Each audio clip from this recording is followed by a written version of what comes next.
बऱ्याच लोकांना mutual funds आणि SIP यांच्यामध्ये कन्फ्युजन असतं भरपूर.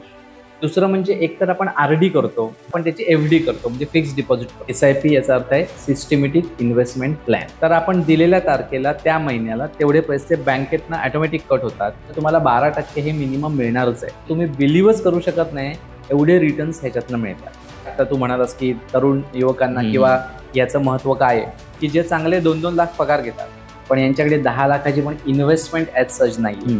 सगळ्यात महत्त्वाचा आणि सगळ्यात दुर्लक्षित राहिलेला भाग जो आहे तो म्हणजे फायनान्शियल ॲडवायझर. म्हातारपणे मागा कशा लागतले पैसे, पण आज तुम्ही बघितले तर पेन्शनेबल जॉब ही फार कमी आहे. बरोबर. म्युच्युअल फंडला सिक्युरिटी कशी आहे? हेल्थ इन्शुरन्स आणि टर्म इन्शुरन्स. बरोबर. म्हणजे इन्कम टॅक्स त्याच्यावर लागत नाही.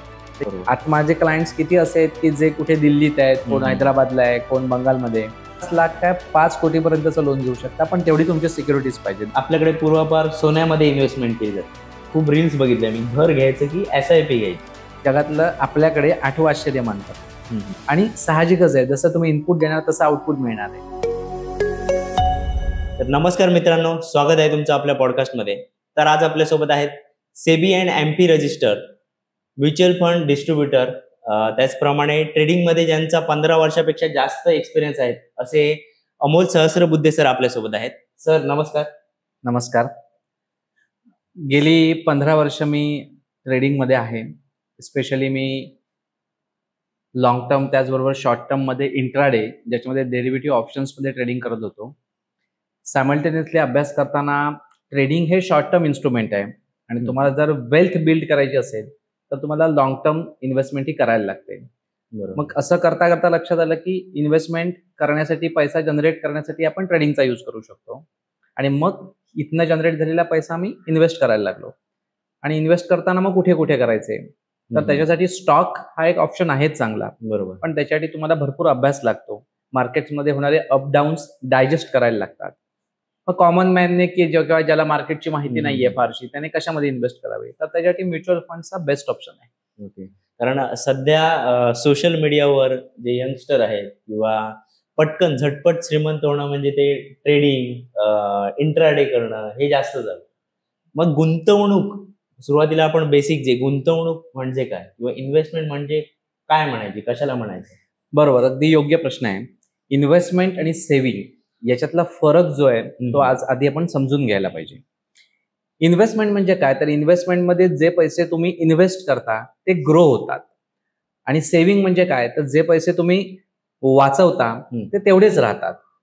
किंबहुना आपल्या एक गोष्ट लक्षात येत नाही की इन्फ्लेशन, महागाई. बरोबर. म्हणजे आता सध्या समजा आपण पकडला की महागाईचा रेट किती आहे, तर बुवा 6% आहे. आणि आपण समजा एखाद्या ठिकाणी 1 लाख रुपये गुंतवले आणि 1 वर्षानंतर मला 1,06,000 रुपये मिळाले, तर प्रत्यक्षात मला 1ही रुपया प्रॉफिट झालेला नाहीये. बरोबर. कागदावर दिसताना 6,000 रुपये मिळाले असे दिसत आहेत, पण महागाई 6,000ने पण वाढलेली आहे, म्हणजे 6%ने वाढलेली आहे. त्याच्यामुळे प्रत्यक्षात ऍक्च्युअल रिटर्न्स आपल्याला काहीच मिळालेले नसतात तिथे. त्याच्यामुळे आपल्याला असं इन्स्ट्रुमेंट पाहिजे की जे आपल्याला इन्फ्लेशनला बीट करेल. आणि याच्यासाठी सर्वसामान्यांसाठी बेस्ट इन्स्ट्रुमेंट जे आता आहे ते म्युच्युअल फंड्स म्हणून आपल्याला कन्सिडर करायला हरकत नाही. तर म्युच्युअल फंड ही जी कन्सेप्ट आहे, तर म्युच्युअल फंड मध्ये ट्रेडिंग म्हणजे इक्विटीमध्ये पैसे गुंतवले जातात की फक्त म्युच्युअल फंड ही कन्सेप्ट आपण जाणून घेऊ? बरोबर. बऱ्याच लोकांना म्युच्युअल फंड्स आणि SIP यांच्यामध्ये कन्फ्युजन असतं भरपूर. आता म्युच्युअल फंड्स आणि SIP यांचा संबंध आहे, पण SIP याचा अर्थ काय, तर SIP म्हणजे सिस्टमॅटिक इन्व्हेस्टमेंट प्लॅन. त्याच्यावर आपण नंतर बोलूया. त्याआधी आपण विचार करूया म्युच्युअल फंड्स म्हणजे काय. तर म्युच्युअल फंड्स हे एक असं इन्स्ट्रुमेंट आहे की जे इन्व्हेस्टर्सचे पैसे वेगवेगळ्या सेक्टर्समध्ये गुंतवतात. त्याच्यामधला एक महत्वाचा सेक्टर आहे तो म्हणजे स्टॉक मार्केट, ज्याला आपण इक्विटी म्हणतो. म्युच्युअल फंड्समध्ये सुद्धा भरपूर प्रकार आहेत. काही इक्विटी मधले फंड्स आहेत, काही डेथ मधले फंड्स आहेत, काही मल्टी असेट फंड्स आहेत की जे आता असेट क्लासेस जर आपण कन्सिडर केले तर इक्विटी असेट क्लास आहे, डेथ म्हणजे जो फिक्स इन्कम देणारा आहे, किंवा गोल्ड आहे. बरोबर. या वेगवेगळ्या असेट क्लासमध्ये काही पोर्शन, काही पर्सेंटेज मध्ये गुंतवतात. असे मल्टी असेट फंड्स आहेत. असे भरपूर प्रकारचे फंड्स आहेत. मग म्युच्युअल फंडची कन्सेप्ट कशी आहे, तर याच्यामध्ये एक फंड मॅनेजर असतो. हा फंड मॅनेजर ठरवतो की तुमचे पैसे कुठे कुठे इन्व्हेस्ट करायचे आणि रेग्युलेशन प्रमाणे ज्या कॅटेगरी मधला म्युच्युअल फंड असेल त्या कॅटेगरीमध्ये तो ते पैसे इन्व्हेस्ट करतो. जेव्हा तुम्ही डायरेक्ट स्टॉकमध्ये इन्व्हेस्ट करायला जाता तेव्हा संपूर्णपणे तुम्ही तुमच्या अभ्यासावर डिपेंड असता किंवा तुमच्यावर डिपेंड असता की तो स्टॉक परफॉर्म करेल की नाही. म्युच्युअल फंड्समध्ये जो फंड मॅनेजर असतो तो डिसाईड करत असतो कुठच्या स्टॉक मधनं काढून कुठच्या स्टॉक, म्हणजे थोडक्यात आपल्याला फार अभ्यास करायची गरज नसते. आपण फंड परफॉर्मन्स बघून गुंतवणूक करायला हरकत नाही. आता ह्याच्यामध्ये कसं आहे की जसं बँकेमध्ये आपण जेव्हा पैसे ठेवायला जातो, डिपॉझिट्स करायला जातो, तेव्हा नॉर्मली 2 प्रकारचे डिपॉझिट्स असतात. एक असतं ते आपलं सेव्हिंग असतं नॉर्मल, आणि दुसरं म्हणजे एक तर आपण आरडी करतो. जर आपल्याला दरमहा काही पैसे गुंतवायचे असतील तर आपण आरडी करतो, ज्याला रिकरिंग डिपॉझिट्स असं म्हणतात. आणि दुसरं असेल आपल्याकडे लमसम अमाऊंट असेल, एक 5 लाख रुपये असतील, 10 लाख रुपये असतील, तर आपण त्याची एफडी करतो, म्हणजे फिक्स डिपॉझिट करतो, ज्याला टीडीआर असं म्हणतात, टर्म डिपॉझिट. तसं म्युच्युअल फंड्समध्ये सुद्धा तुम्हाला या दोन्ही प्रकारे इन्व्हेस्टमेंट करता येते. पहिला जो प्रकार आहे ऍज कम्पेअर टू आरडी त्याला म्हणतात एसआयपी. एसआयपी याचा अर्थ आहे सिस्टमॅटिक इन्व्हेस्टमेंट प्लॅन. सिस्टमॅटिक का, तर दर महिन्याला किंवा आपण आता तर तुम्ही एसआयपी ही दर दिवशी पण करू शकता, डेली एसआयपी, वीकली एसआयपी पण करू शकतो, मंथली एसआयपी तर आपण करतोच आहोत. म्हणजे दर महिन्याला आपण एक अमाऊंट ठरवून घ्यायची असते. फॉर एक्झाम्पल आपण पकडलं की 5,000 रुपये मला गुंतवायचे, तर आपण दिलेल्या तारखेला त्या महिन्याला तेवढे पैसे बँकेतनं ऑटोमॅटिक कट होतात आणि आपण जे ठरवलेले फंड्स आहेत त्याच्यामध्ये ते इन्व्हेस्ट होतात. आणि हे सगळं जे आहे हे सगळं ऑनलाईनच होत असल्यामुळे आपल्याला ते बँकेतनं कट झालेले पैसे, म्युच्युअल फंडमध्ये इन्व्हेस्ट झालेले पैसे हे आपल्याला कुठेही कधीही बघता येतात. शक्यतो याच्यात कुठेही आपल्याला कॅश इन्व्हेस्ट करता येत नाही. ट्रान्झॅक्शन पैसे तुमच्या बँकेत पाहिजेत, बँकेतमधून आपण ते कुठच्याही फंड्समध्ये इन्व्हेस्ट करू शकतो. ज्याचा जो इन्व्हेस्टमेंट करणार एसआयपी मध्ये त्याचा वेळ पण वाचतो ऑनलाईनमुळे, आणि तुमचा त्याच्यामध्ये जो रिटर्न मिळणार आहे तो ऍज कम्पेअर केला, कारण सरांनी आताच थोडं आमचं डिस्कशन चालू होतं की कॅल्क्युलेशन मला दाखवत होते एसआयपी कॅल्क्युलेटरवर की टाइमचं म्हणजे वेळेचं महत्व किती आहे. एसआयपी करतो किंवा म्युच्युअल फंड मध्ये इन्व्हेस्टमेंट करतो त्याच्यामध्ये वेळेचं महत्व. बरोबर, वेळेचं महत्व म्हणजे आपण जेव्हा इन्व्हेस्टमेंटचा विचार करतो त्याच्यामध्ये म्युच्युअल फंड्स हे शक्यतो लॉंग टर्मचं इन्स्ट्रुमेंट आहे. आता लॉंग टर्मचं इन्स्ट्रुमेंट आहे याचा अर्थ काय, तर सर्वसाधारण आपण असं डिफाईन करायला हरकत नाही की जेवढे वेळ आपण पैसे इन्व्हेस्ट करून राहू तेवढा आपला प्रॉफिट हा जास्त असणार. मग मिनिमम किती वर्ष इन्व्हेस्ट केले पाहिजे, तर कदाचित तुम्ही एसआयपी सुरू केली तर पहिल्या 1-2 वर्षात तुम्हाला रिटर्न्स हे दिसणारच नाही. कारण नॉर्मली आपण जे इन्व्हेस्ट करतो हे इक्विटी फंड्स मध्येच करतो, कारण त्याच्यातनंच रिटर्न्स हे आपल्याला फार चांगले मिळतात. मग जेवढे लॉंग ड्युरेशन आपण इन्व्हेस्ट करून राहू त्यावेळी तुम्ही जर हिस्टॉरिकली ग्राफ बघितलात तर मार्केटचा तर थोडा तुम्ही अभ्यास केलात किंवा जस्ट गुगलवर जाऊन सर्च केलात तर तुमच्या लक्षात येईल 2000 साली सेन्सेक्स किंवा निफ्टी, आपण जर निफ्टी पकडली तर निफ्टी ही 2000 साली एस्टॅब्लिश झाली आणि त्यावेळी तिचं व्हॅल्युएशन साधारणपणे 1000च्या जवळ होतं. आज निफ्टीचं व्हॅल्युएशन हे 26,000 टच करून आलंय. आज 24,000 वर निफ्टी आजच ट्रेड करते. त्याच्यामुळे एवढी म्हणजे नुसतं निफ्टी इंडेक्स जरी आपण बघितली तरी ते 25 ते 26 पट या 25 वर्षामध्ये वाढलेली. मग इंडिव्हिज्युअली आपण फंड्सचा विचार केला तर साधारणपणे मिनिमम रिटर्न्स दे 5 वर्ष तुम्ही होल्ड केलेत, एसआयपी करत राहिलात तर तुम्हाला 12% हे मिनिमम मिळणारच आहे.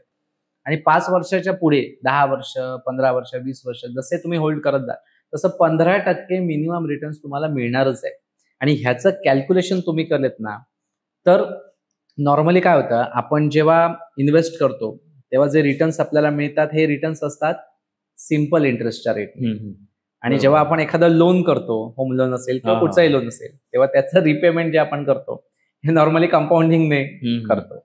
पण म्युच्युअल फंड्स मधलं एसआयपी एक असं इन्स्ट्रुमेंट आहे की जे तुम्हाला रिटर्न्स पण कंपाऊंडिंग मध्ये, त्याच्यामुळे तुम्ही जेवढे जास्त ड्युरेशन होल्ड कराल तेवढं कंपाऊंडिंग वाढत जातं. म्हणजे तुम्ही बिलीव्हच करू शकत नाही एवढे रिटर्न्स ह्याच्यातनं मिळतात. म्हणजे सिम्पली आता जर आपण बघितलं कॅल्क्युलेशन तर नुसत्या 1000 रुपयाच्या एसआयपीचा जर आपण विचार केला, आजकाल आपण बघितलं तर विद्यार्थी असतात बरोबर कॉलेजमधले, जे आता तू म्हणालास की तरुण युवकांना किंवा याचं महत्व काय आहे, तर आज मी बघतोय असे मार्केटमध्ये किंवा याच्यामध्ये की जे 35, 40 वर्षाची लोक आहेत की जे चांगले 2-2 लाख पगार घेतात पण यांच्याकडे 10 लाखाची पण इन्व्हेस्टमेंट ऍज सच नाहीये. कारण काय आहे, तर त्यांनी प्रॉपर प्लॅनिंग केलेलं नाही. आणि प्लॅनिंग करायचं असेल ना तर सगळ्यात महत्वाचा जो विषय आहे तो म्हणजे तुम्ही पहिल्यांदा आधी तुमचा इन्कम सोर्स तगडा करणं गरजेचं आहे. बरोबर.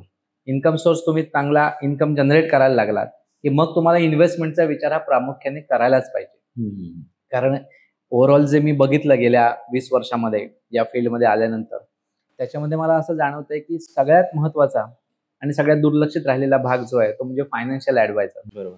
कारण आपल्याकडे आपल्या भागामध्ये मोस्ट ऑफ मी बघितलं किंवा आम्ही पण एक्सपिरियन्स केलाय की फायनान्शियल जी गोष्ट आहे, बाजू आहे, ती आपल्याला नंतर लेट कळते. जेव्हा आपण आपल्याला गरज असते स्वतःहून, त्यावेळी आपल्याला ती समजायला लागते. घरात तर आपल्याकडे तेवढ्या गोष्टी केल्या जात नाहीत फायनान्स, पैशा रिलेटेड.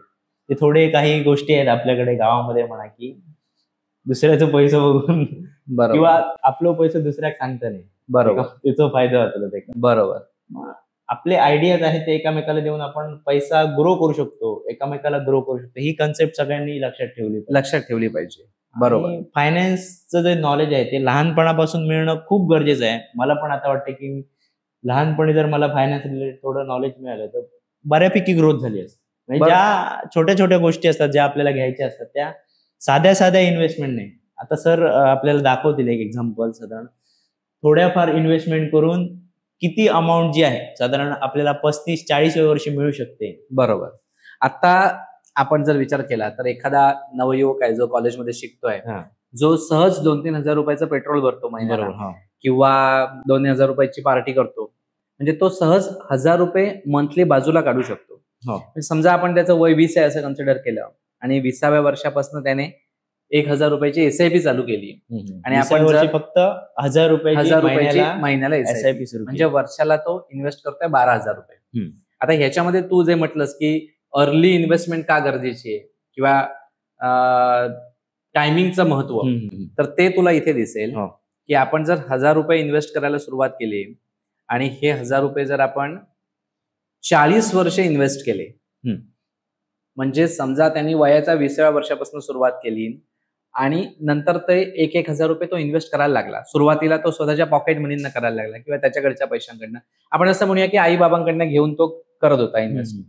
आणि नंतर त्यांनी नोकरी किंवा त्याचा धंदा सुरू झाला तर त्यातनं मिळणाऱ्या पैशातनं त्याने हे 1,000 रुपये बाजूला काढायला सुरुवात केली. आणि मी तर हे असं सरळ सांगतो की तुम्हाला 10,000 रुपये पगार मिळाला सुरुवातीला, तर तुम्ही 9,000च पगार आहे असं कन्सिडर करा आणि त्याच्यात बाकीचं कॅल्क्युलेशन करा. मग 5 वर्षांनी पगार वाढला, पगार 2 लाख झाला, तरी पगार तुम्ही 1,99,000च कन्सिडर करा आणि त्याच्यात सगळं बाकी, मग बाकीची इन्व्हेस्टमेंट, ईएमआय वगैरे सगळं त्याच्यात करा. पण हे 1,000 रुपये आपल्याला 60व्या वर्षापर्यंत काढायचंच नाहीये. असं जर कन्सिडर केलं तर 40 वर्ष हा खूप मोठा स्पॅन आहे. बरोबर. ह्याच्यामध्ये जर तू 1,000ची इन्व्हेस्टमेंट केली तर वर्षाला 12,000 प्रमाणे 40 वर्षामध्ये 480 महिने येतात, म्हणजे 4,80,000ची फक्त इन्व्हेस्टमेंट होते. आणि याचे रिटर्न्स जर तू बघितलेस तर तू कल्पना करू शकत नाही, हे साधारण 3,15,00,000च्या दरम्यान जातात. 15% रिटर्न्सने आपण कॅल्क्युलेट केलं. बरोबर. म्हणजे 1,000 रुपये जर मंथली गुंतवले, तोच रेट ठेवला म्हणजे 40 वर्ष 1,000च गुंतवायचे. म्हणजे आता बाबा 10 वर्षांनी 1,000च्या वर वाढणार नाहीत, 1,000च गुंतवायचे आहेत.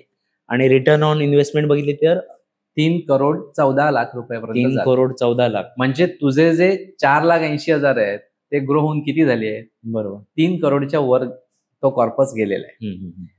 मग ह्याच्यामध्ये इन्व्हेस्ट करत असताना तुला गोल बेस इन्व्हेस्टमेंट करायला पाहिजे. इथे आता रिटर्न ऑन इन्व्हेस्टमेंट रेट 15% होता. 15% आपण पकडला, कारण 40 वर्षाचा स्पॅन आपण पकडलाय, त्याच्यामुळे बिनधास्त तू 15% आरामात मिळतात. 20% सुद्धा तू पकड. मी आता ऑब्झर्व करतोय हल्ली 3-4 वर्ष बघतोय तर एसआयपी किंवा म्युच्युअल फंडचा 20%च्या वर तर आरामातच आहेत सगळे.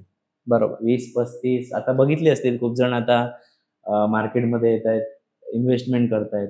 माझ्या एजचे जे आहेत ते त्यांनी पण बघितले, पण सगळ्यांचं काय होतं की पैसे जे आहेत ते पटकन ग्रो झाले पाहिजे.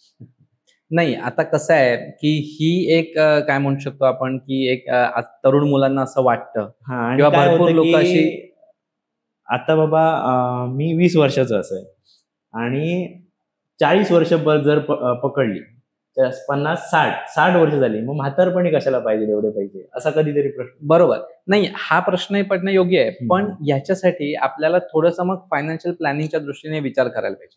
आता जे तू म्हणालास की म्हातारपणी मागा कशा लागताले पैसे, तर म्हातारपणीच पैसे जास्त लागतात असं मी म्हणेन. कारण सगळ्यात महत्वाची गोष्ट काय आहे, म्हातारपणी तुमचा इन्कम सोर्स थांबलेला असतो. बरोबर. म्हातारपणी तुम्हाला एक्सपेन्स फक्त करायचे आहेत, कारण इन्कम काय, आपण म्हातारपणात तर जॉब करत नाही, रिटायरमेंट असते. आणि पूर्वी कसं व्हायचं की रिटायरमेंट झाल्यानंतर पेन्शनवर चाललंय, पण आज तुम्ही बघितले तर पेन्शनेबल जॉब ही फार कमी आहे. त्याच्यामुळे म्युच्युअल फंड्सच्या माध्यमातून आपणच आपली पेन्शन तयार करू शकतो. त्याची पण एक SWP नावाची स्कीम आहे, त्याच्यावर पण मी थोड्या वेळानंतर बोलेल.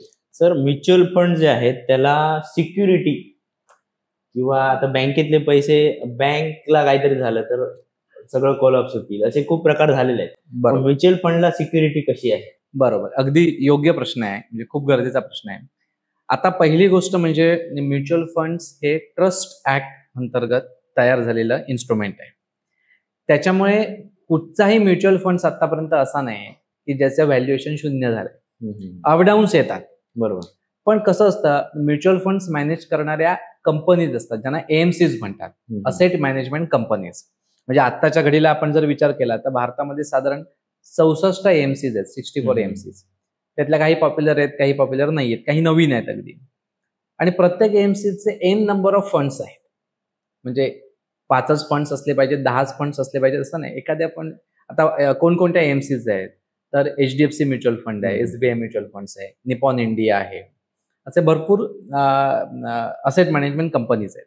तर ह्या जेव्हा म्युच्युअल फंड तयार करतात तेव्हा प्रत्येक फंड्सचा एक फंड मॅनेजर असतो आणि फंड फॅक्ट शीट म्हणून एक येते ज्याच्यामध्ये म्युच्युअल फंडचे सगळे डिटेल्स असतात. हा फंड्सचा फंड मॅनेजर कोण आहे, या फंड्सचं इन्व्हेस्टमेंट कुठे कुठे असणार आहे, हे सगळं तुम्हाला त्या फंड फॅक्ट शीटमध्ये दर महिन्याला बघता येतं.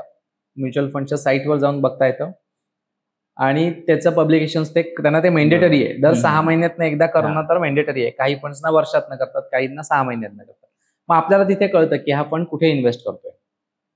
आता फंड मॅनेजरच्या जर लक्षात आलं की असं होत नाही की सगळेच फंड्स चांगले परफॉर्म करतायत, काही काही वेळा ते फंड परफॉर्म करत नाही, मग तो जो फंड मॅनेजर असतो ती इन्व्हेस्टमेंट शिफ्ट करतो दुसऱ्या स्टॉक्समध्ये किंवा दुसऱ्या सेक्टरमध्ये आणि मग तो फंड ग्रो करू शकतो. त्याच्यामुळे आणि ज्याला आपण अगदी गावठी भाषेत म्हणू शकतो की टेक ओव्हर करतात, तसा एखादा फंड परफॉर्मिंग होत नाही असं झालं तर तो दुसरा फंड तो फंड टेक ओव्हर करून ती इन्व्हेस्टमेंट ग्रो करतो.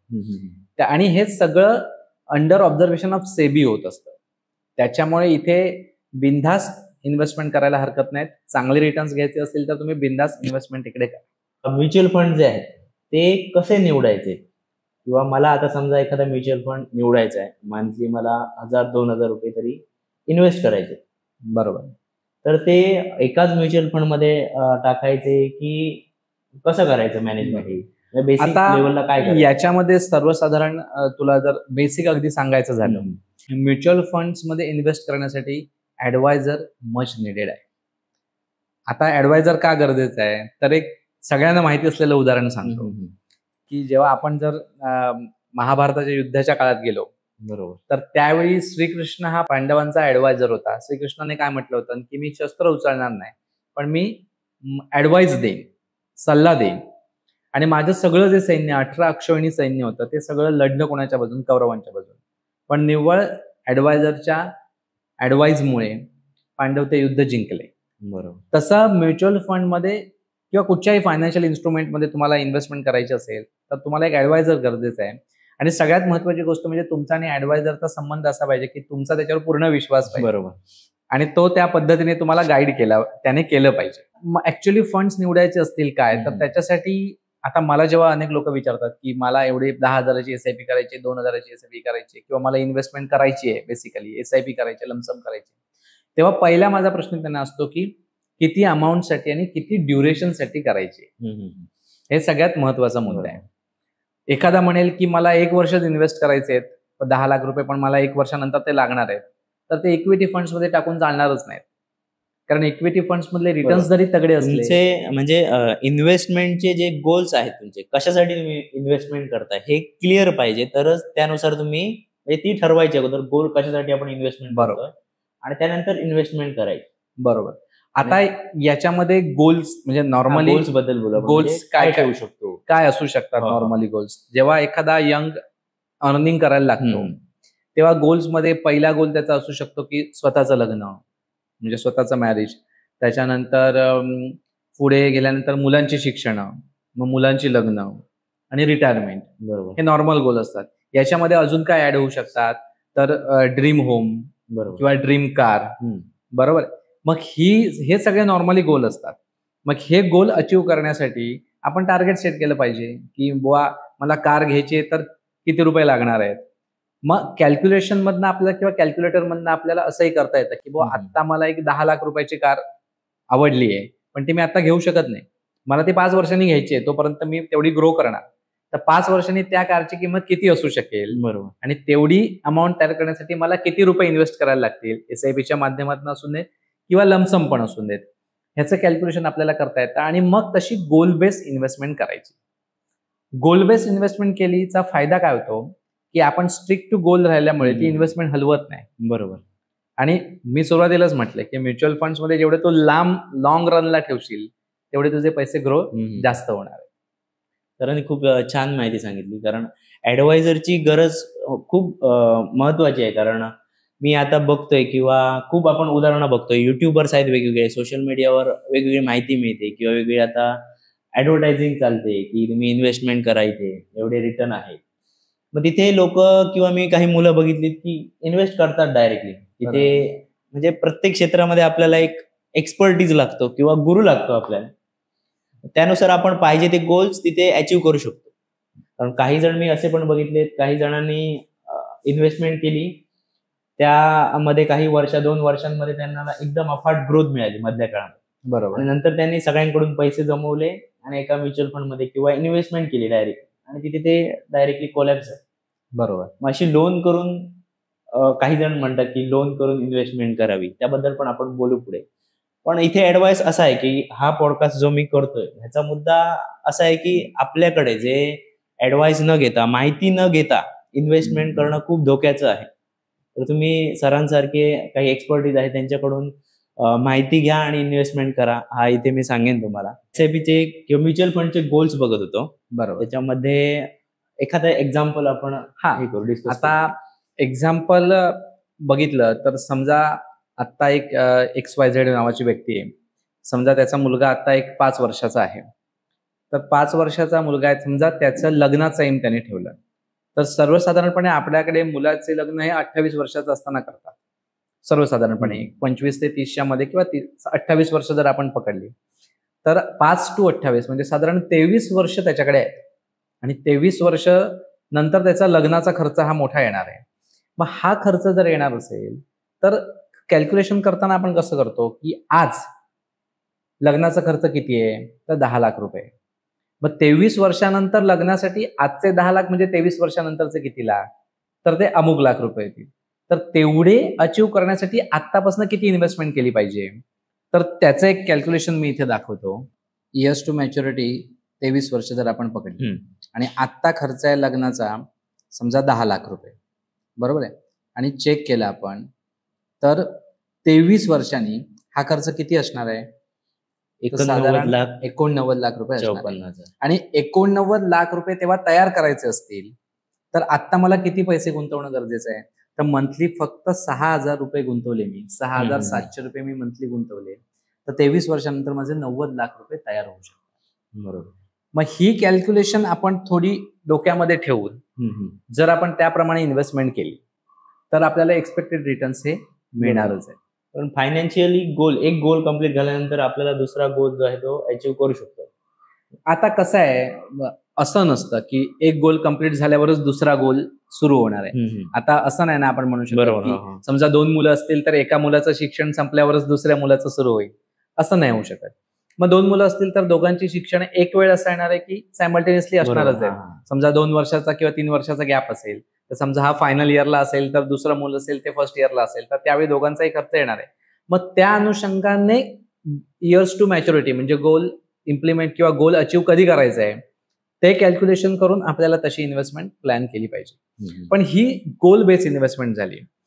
याच्याही थोडंसं जर इनिशियल लेवलला आपण बघितलं तर नॉर्मली जेव्हा नवीन माणूस एक 5 लाख रुपयाचं पॅकेज घेतो सुरुवातीला, एक 20-22 वर्षाचा मुलगा आहे सपोज आपण पकडूया किंवा मुलगी आहे की जी एक 4 लाख किंवा 5 लाखाचं पॅकेज घेते आणि नोकरी करायला सुरुवात करते आणि तिला जेव्हा इन्व्हेस्टमेंट करायची आहे आणि समजा तो माणूस म्हणाला की मी एक वार्षिक 2 लाख रुपये इन्व्हेस्ट करू शकतो, तर वार्षिक 2 लाख जर आपण पकडले तर महिन्याला साधारण एक 17-18 हजाराची इन्व्हेस्टमेंट तो करू शकतो.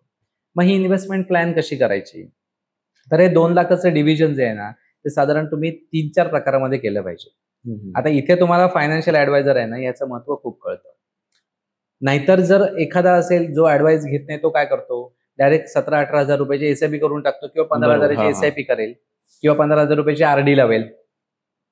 अशी आपल्या किंवा कोणाच्या तरी सांगण्यावरनं प्रॉपर ऍडवाइस न करता इन्व्हेस्टमेंट करतो. पण इथे आपल्याला थोडं सिस्टमॅटिकली जर इन्व्हेस्टमेंटचा विचार केला तर सगळ्यात आपल्याला गरजेची गोष्ट काय आहे, तर हेल्थ इन्शुरन्स आणि टर्म इन्शुरन्स. बरोबर. आता हेल्थ इन्शुरन्स काय आहे, तर हेल्थ इन्शुरन्स म्हणजे तुम्ही जर हॉस्पिटलाइज झालात किंवा कुठचाही तुम्हाला आजार झाला तर त्याच्यासाठी जो लागणारा खर्च आहे तो आपल्याला इन्शुरन्स मधून मिळतो.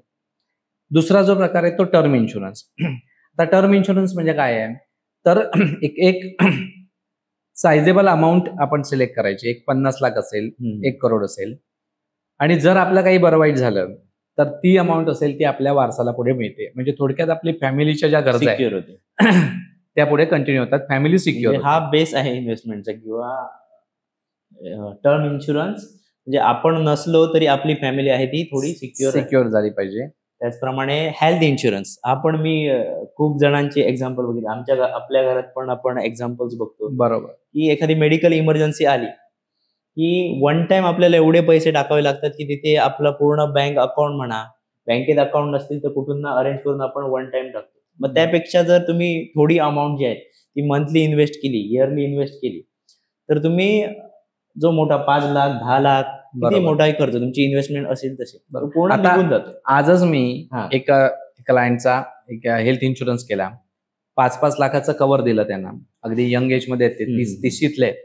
तर त्यांचा इन्शुरन्स प्रीमियम साधारणपणे 12,000 रुपये वार्षिक बसला. पण त्या दोघांना इंडिव्हिज्युअली 5-5 लाखाचं कव्हर मिळालं.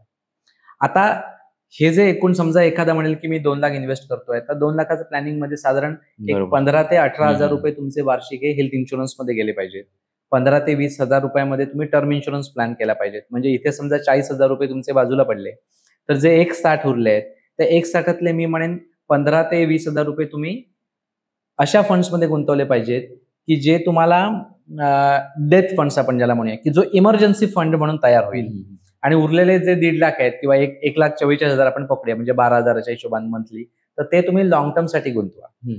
समजा तुम्ही 2 लाख रुपये लॉंग टर्म मध्ये गुंतवले, लॉंग टर्मच्या कॅल्क्युलेशनने, आणि मध्ये कधी मेडिकल इमर्जन्सी आली किंवा इमर्जन्सी फंड लागला, तर मग आपण काय करतो, त्याच कॉर्पस मधले पैसे विड्रॉ करतो. आणि मग आपलं जे लॉंग टर्मचं कॅल्क्युलेशन आहे ना, ते लॉंग टर्मचं कॅल्क्युलेशन थोडं बदलतं किंवा बिघडतं असं म्हणायला. त्याच्यामुळे प्रॉपर प्लॅन करताना मग बाकीचे इन्शुरन्स पॉलिसी बद्दल तुम्हाला करायचे असतील तर तुम्ही करा. पण इन्शुरन्स मध्ये जर तुम्ही विचार केलात बेसिकली, तर हेल्थ, जसे आपण एखादी नवीन गाडी घेतो, गाडी घेतल्यानंतर आपण कारचा इन्शुरन्स काढावाच लागतो, मॅन्डेटरी आहे, बरोबर आहे. आता या इन्शुरन्सचा उपयोग काय होतो, तर समजा त्या इन्शुरन्सच्या ड्युरेशन मध्ये गाडीचा कुठे अपघात झाला किंवा गाडीला काही ऍक्सिडेंट झाला आणि समजा एक 70-80 हजार रुपये खर्च आला, तर तो त्या 15-20 हजाराच्या इन्शुरन्स प्रीमियम मधनं कव्हर होतो. तसंच हेल्थ इन्शुरन्स आहे. मग गाडीसाठी जे तुम्ही 15,000 रुपये इन्शुरन्स हे भरता ते काय तुम्हाला परत मिळत नाही, ती तुमच्या त्या गाडीच्या मेंटेनन्सची कॉस्ट आहे असं तुम्ही पकडता. तसं मग स्वतःच्या हेल्थची कॉस्ट पण आपण पकडायला पाहिजे. म्हणून हेल्थ इन्शुरन्स, टर्म इन्शुरन्स हे 2 तर करायलाच पाहिजेत. तर तुमचं कम्प्लीट, ज्याला आपण संपूर्ण सुरक्षा म्हणतो, त्याच्यामध्ये हेल्थ इन्शुरन्स, तुमचा टर्म इन्शुरन्स आणि एक ऍक्सिडेंटल इन्शुरन्स म्हणून एक कन्सेप्ट आली, की ज्याच्यामध्ये तुम्हाला एक 4-5 हजार रुपये वार्षिक प्रीमियम बसतो. पण तुम्हाला ऍक्सिडेंट झाला तर इमिडिएट 5 लाखाचं 6 लाखाचं काय असेल ते कव्हर मिळतं. पण त्याच्यासाठी तुम्हाला सगळे वाहनांचे नियम पाळावे लागतात. म्हणजे तुम्ही गाडी चालवत असाल तर हेल्मेट घालणं मॅन्डेटरी आहे. तुम्ही हेल्मेट न घालता ऍक्सिडेंट झाला तर कंपनी म्हणू शकते की रूल्स मध्ये बसत नाहीये आणि रूल्स ऑलरेडी तोडलेला आहे. आणि मग जी म्युच्युअल फंड मध्ये इन्व्हेस्टमेंट करायची ती सुद्धा तुम्ही लॉंग टर्म आणि इमर्जन्सी फंड्स. आता परत मी म्हटलं की इमर्जन्सी फंड म्हणजे काय, तर कधीतरी आपल्याला असं लागतं की अर्जंट मला एक 25-30 हजाराची गरज आहे किंवा 50 हजाराची गरज आहे, पण 2 महिन्यानंतर मला ते मिळणार आहेत पैसे. तर त्यावेळी मग आपल्या लॉंग टर्म इन्स्ट्रुमेंटला तुम्ही हात घालता आणि मार्केट त्यावेळी जर डिपलं असेल तर तुम्ही लो ड्युरेशन मध्ये ते पैसे बाहेर काढता. पण मार्केट 5%-10% वाढलंय गेल्या आठवड्यामध्ये किंवा 15 दिवसामध्ये, तरी ती इन्व्हेस्टमेंट तेवढी 10% वाढतही नाही. त्याच्यामुळे असे फंड्स आहेत ज्यांना आपण इमर्जन्सी फंड्स म्हणतो, आणि ज्याच्यामधली रक्कम तुम्ही सकाळी विड्रॉ केली 10-11 वाजल्याच्या आधी, तर संध्याकाळपर्यंत तुमच्या बँक अकाउंटमध्ये जमाही होतात. बरोबर. त्याच्यामुळे प्लॅन करताना असं करायला पाहिजे. लॉंग टर्म साठीचे इन्स्ट्रुमेंट, इमर्जन्सी फंड साठीचे हेल्थ इन्शुरन्स म्हणजेच मेडिक्लेम, नंतर तुमचा टर्म प्लॅन केला पाहिजे आणि पॉसिबल असेल तर ऍक्सिडेंटल इन्शुरन्स पण 4-5 हजाराचा करून ठेवा. जर समजा माझ्याकडे 2 लाख रुपये आहेत आणि मला ते 2 महिन्यानंतर लागणार आहे, मग ते मी बँकेत ठेवण्यापेक्षा म्युच्युअल फंड मध्ये इन्व्हेस्ट करू शकतो का? आणि मला जर म्हणजे शॉर्ट टर्म साठी मी 2 महिन्यासाठी ठेवून मला ज्यावेळी गरज लागेल त्यावेळी मी काढून ते युज करू शकतो का? म्हणजे तिथे बेनिफिट घेऊन म्युच्युअल फंड मध्ये. हा, करू शकतोस. आता ह्याच्यामध्ये कसं आहे की नॉर्मली इक्विटी फंड्स जे आहेत, या इक्विटी फंड्स मध्ये अशी शॉर्ट टर्मची इन्व्हेस्टमेंट करणं रिस्की आहे. म्हणजे मी तर असं सजेस्ट करेन की अशी करायचीच नाही. पण आपल्याकडे डेथ म्हणून प्रकार आहे, ज्याला लिक्विड फंड्स आपण म्हणू शकतो किंवा मनी मॅनेजमेंट फंड्स. पण याच्यामध्ये रिटर्न्स तुला 6-7% एवढेच मिळू शकतात. पण हे इक्विटी मार्केटवर डिपेंड नसल्यामुळे, म्हणजे स्टॉक मार्केटवर डिपेंड नसल्यामुळे याचे रिटर्न्स तुला कन्फर्म मिळतात. त्याच्यामुळे जर बँकेत तुला सेव्हिंग अकाउंटला 2-3% मिळणार असतील तर 4-5% मिळवण्यासाठी किंवा 6-7% मिळण्यासाठी तू ते शिफ्ट करू शकतोस. ज्याला एक कन्सेप्ट आहे, आपण म्हणू शकतो की पैसे पार्क करून ठेवणे, की जे बँकेत नुसते पैसे पडलेले आहेत ते उचलायचे आणि लिक्विड फंड मध्ये पार्क करून ठेवायचे. असं केलेस तर तुला त्याच्यावर 6-7% रिटर्न्स मिळू शकतात. आता माझ्याकडे असे काही बिझनेसमन क्लायंट्स आहेत की ज्यांचे 30-40 लाख रुपये 5-6 महिने त्यांना लागणारे नसतात आणि ते त्यांच्या करंट अकाउंट मध्ये असतात. आता करंट अकाउंट मध्ये तर काहीच मिळत नाही. बरोबर. मग त्यांना सजेशन्स केल्याप्रमाणे मी ते करंट अकाउंट मधले पैसे शिफ्ट करून ठेवले लो ड्युरेशन फंड्स मध्ये किंवा लिक्विड फंड्स मध्ये. जेव्हा त्यांना गरज लागेल त्यावेळी आपण ते लगेच within a day, working day म्हणून आपण विड्रॉ करून वापरू शकतो. बरोबर. फक्त याच्यात कसं आहे, त्याच्यावरचा जो प्रॉफिट आहे तो विड्रॉ केल्यानंतर प्रॉफिट बुक होतो आणि प्रॉफिट बुक झाला की त्याच्यावर तुला 1 वर्षाच्या आत विड्रॉल केलं तर शॉर्ट टर्म कॅपिटल गेन लागणार, 1 वर्षानंतरचा विड्रॉल असेल तर लॉंग टर्म कॅपिटल गेन लागणार. आता ह्या कन्सेप्ट थोडे समजून घेणं गरजेचं आहे. टॅक्सेशनच्या म्युच्युअल फंड्स मधले जे रिटर्न्स आहेत हे कॅपिटल गेन मध्ये कन्सिडर होतात. हे इन्कम टॅक्स मध्ये म्हणजे इन्कम टॅक्स त्याच्यावर लागत नाही, त्याच्यावर कॅपिटल गेन टॅक्स लागतो. आता हे खूप समजून घेणं गरजेचं आहे की लोकांना ह्याच्यामध्ये गोंधळ होतो. आता समजा मी एक एफडी केली 5 लाख रुपयाची असं धर, किंवा 10 लाख रुपयाची एफडी केली आणि समजा मला एक 7% त्याच्यावर व्याज मिळणार आहे, तर 70,000 रुपये मला वार्षिक व्याज मिळणार आहे असं धरूया. महिन्याला समजा एक 12-72 एक 6,000 रुपये महिन्याला व्याज मिळणार असं आपण जर कन्सिडर केलं आणि मी ती समजा डिसेंबर मध्ये केली एफडी, तर काय होतं, डिसेंबर, जानेवारी, फेब्रुवारी आणि मार्च हे 4 महिने हे त्या फायनान्शियल इयर मधले कन्सिडर होतात. आणि ती एफडी समजा 1 वर्षाची असेल तर ते मॅच्युअर होणार आहे पुढच्या डिसेंबरमध्ये, बरोबर आहे. पण ह्या 4 महिन्यामध्ये जे व्याज गेन झालेलं आहे ते त्या व्याजावर इन्कम टॅक्स लागतो. बरोबर. मग इन्कम टॅक्सच्या स्लॅबमध्ये तू 20% असशील, 30% असशील तर तेवढे 30% तुला त्याच्यावर टॅक्स त्याच वर्षी भरायचा आहे. तू टॅक्सच भरत नाहीये, समजा टॅक्सेबल नाहीयेस, तर ते 10% टीडीएस जाणारच आहे त्याच्यावर. समजा तू ती मोडलीस एफडी मार्च मध्येच, तर जो काय तुला व्याज मिळालेला आहे त्याच्यावर तुझं इन्कम टॅक्सचं कॅल्क्युलेशन होणार. आता म्युच्युअल फंड्स मध्ये समजा तू 10 लाख रुपये ठेवलेस आणि 1 वर्षानंतर त्याचे 11 लाख रुपये झाले, 2 वर्षानंतर त्याचे एक 12 लाख रुपये झालेत, पण तू त्यातला एकही रुपया काढत नाहीयेस, ते तसेच वाढतायत, तर तुला त्याच्यावर कुठच्याही प्रकारचा आधी इन्कम टॅक्स लागतच नाही. इथे कॅपिटल गेन लागतो. पण तो कधी लागतो, ज्यावेळी तू प्रॉफिट बुक करतोस. म्हणजे म्युच्युअल फंड्स जेव्हा तू विड्रॉ करतोस, युनिट सेल करून पैसे जेव्हा बँक अकाउंटला येतात त्यावेळी त्याच्यावर टॅक्सेशन होतं. आता हे टॅक्सेशन कसं होतं, तर कॅपिटल गेन टॅक्स मध्ये 2 प्रकार आहेत. एक आहे तो short term capital gain tax आहे आणि दुसरा आहे तो long term capital gain tax. आता ह्याचं शॉर्ट टर्म लॉंग टर्म हे ठरतात कसे, तर इन्व्हेस्टमेंट केलेल्या तारखेपासून 1 वर्षापर्यंतच्या आत जर ते पैसे तू विड्रॉ केलेस, म्हणजे समजा तू डिसेंबरमध्ये 10 लाख रुपये गुंतवलेस आणि नोव्हेंबरमध्ये 10चे 11 झालेले आहेत धर, मार्केटवर गेले एवढं, आणि नोव्हेंबरमध्ये तू 11 लाख रुपये विड्रॉ केलेस, तर 1 लाख रुपये जे वाढलेले आहेत ना, हा तुझा कॅपिटल गेन झाला. आता 1 वर्षाच्या आत तू विड्रॉ केलेस ना, म्हणजे तो शॉर्ट टर्म कॅपिटल गेन टॅक्सला इलिजिबल झाला. कशावर लागणार तुला, प्रॉफिटवर. प्रॉफिट किती आहे, 1 लाख रुपये. त्याच्यावर शॉर्ट टर्म कॅपिटल गेन किती आहे, तर या वर्षीच्या नवीन बजेट प्रमाणे तो 20% आहे. म्हणजे 1 लाख प्रॉफिट असेल तर तुला 20,000 रुपये capital gain, short term capital gain tax भरायला लागेल. याच्या आधी तो 15% होता. म्हणजे गेल्या वर्षी तो 15% होता, म्हणजे 15,000 रुपये बसला असता. पण आपण आता धरूया, भविष्यात तो 25-30% पण होऊ शकतो, माहिती नाही, कमी पण होईल, डिपेंड्स. पण आता तो 20% आहे.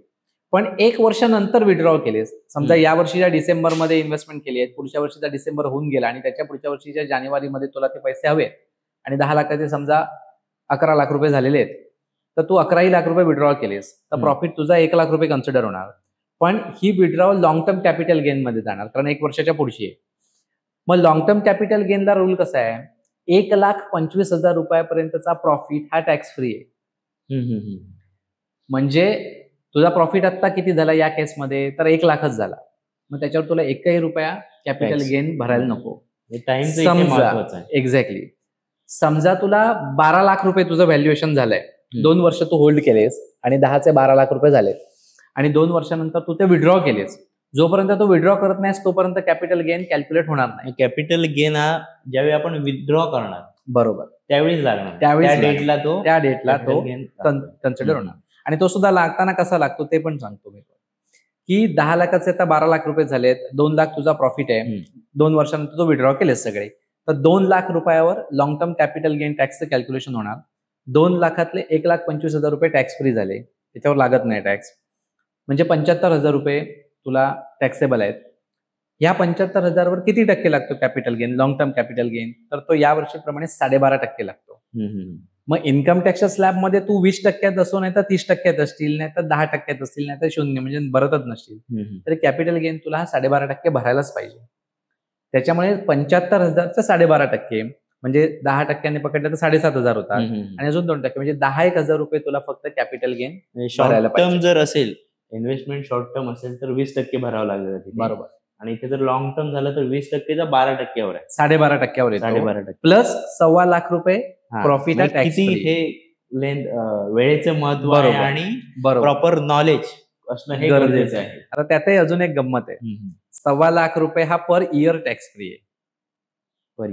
पर इयर बरोबर आहे. म्हणजे समजा तुझं व्हॅल्युएशन यावर्षी 10 लाख इन्व्हेस्ट केलेस तू आणि 1 वर्षानंतर त्याचं व्हॅल्युएशन 11.5 लाख रुपये झालं, तर 1.5 लाख तुझा प्रॉफिट आहे ना.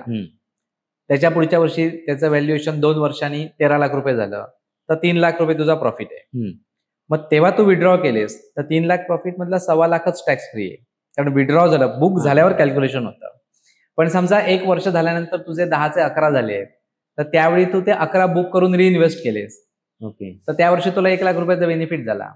नेक्स्ट इयरला तुझं बाईंग 11 लाख कन्सिडर होणार आणि समजा 11चे 12 झाले तर परत 1 लाखाचं एक्झम्पशन तू घेऊ शकतो. वर्ष वाढली किंवा जो काय म्हणतात होल्डिंगचा पिरियड आहे तो वाढला तर टॅक्सेशन जे आहे ते 1,25,000 राहणार. म्हणजे मी समजा 5 वर्ष होल्ड केले तर 1,25,000 इंटू 5 वर्ष 7.5 लाख रुपयाचा मला बेनिफिट मिळणार नाहीये, तो 1,25,000च मिळणार. पण तू दरवर्षी जर बुक केलास, नॉलेज घेऊन प्रॉपरली ते केलं, बुक करून तेवढं 1,25,000चा फायदा बाजूला काढला आणि ते इन्व्हेस्ट केलेलं, बरोबर, तर तो फायदा आहे. म्हणून हे सर सांगतायत तसं ऍडवायझर असणं खूप म्हणजे कधी कधी असं होतं की 10 लाखाचे, आता माझ्याकडे काही क्लायंट्स आहेत ज्यांचे 10 लाखाचे 20 लाख झालेले आहेत, पण आज ते बुक करायला गेले तर त्यांना 1.25 लाख रुपये टॅक्स फ्री होतील, 8.25 लाखावर त्यांना कॅपिटल गेन भरायला लागेल. पण माझ्याकडे काही लोक आहेत त्यांचा आज बाईंग व्हॅल्यू 17-17.5 लाख आहे, पण प्रत्यक्ष त्यांची इन्व्हेस्टमेंट आहे ती 10 लाखच आहे 10 वर्षापूर्वीची. दरवर्षी पूर्वी 1 लाखाचा कॅपिटल गेनचा बेनिफिट, आता 1.25 लाखाचा कॅपिटल गेनचा बेनिफिट, असं एक क्लायंट्सना आपण बुक करून देतो. बहुतेक वेळा असं होतं की आपण ऍडवायझर कशाला पाहिजे, त्यांची फीज कशाला देणार आपण, असं होतं. पण आपण हा जो फायदा आहे त्यातले थोडे पर्सेंट जरी त्यांच्यासाठी वापरले तरी आपला खूप फायदा होतो. नक्की, 100%. कारण नॉलेज हे सगळ्यात महत्वाचं आहे. आणि मी आता कितीतरी बघितलं की जो ऍक्च्युअली फायनान्शियल मध्ये पण काम करतोय, पण तो कामाच्या लोड खाली एवढा गडलेला असतो की त्याला स्वतःच्या इन्व्हेस्टमेंटकडे पण लक्ष द्यायला वेळ मिळत नाही. मग जर इन्व्हेस्टमेंट मॅनेज करणारा प्रॉपर ऍडवायझर असेल तर तो तुम्हाला वेळोवेळी सजेशन देऊन इन्व्हेस्टमेंट तुमची मॅनेज करतो. त्याच्यामुळे ऍडवायझर हे मच नेसेसरी आहे म्हटलं तरी चालेल.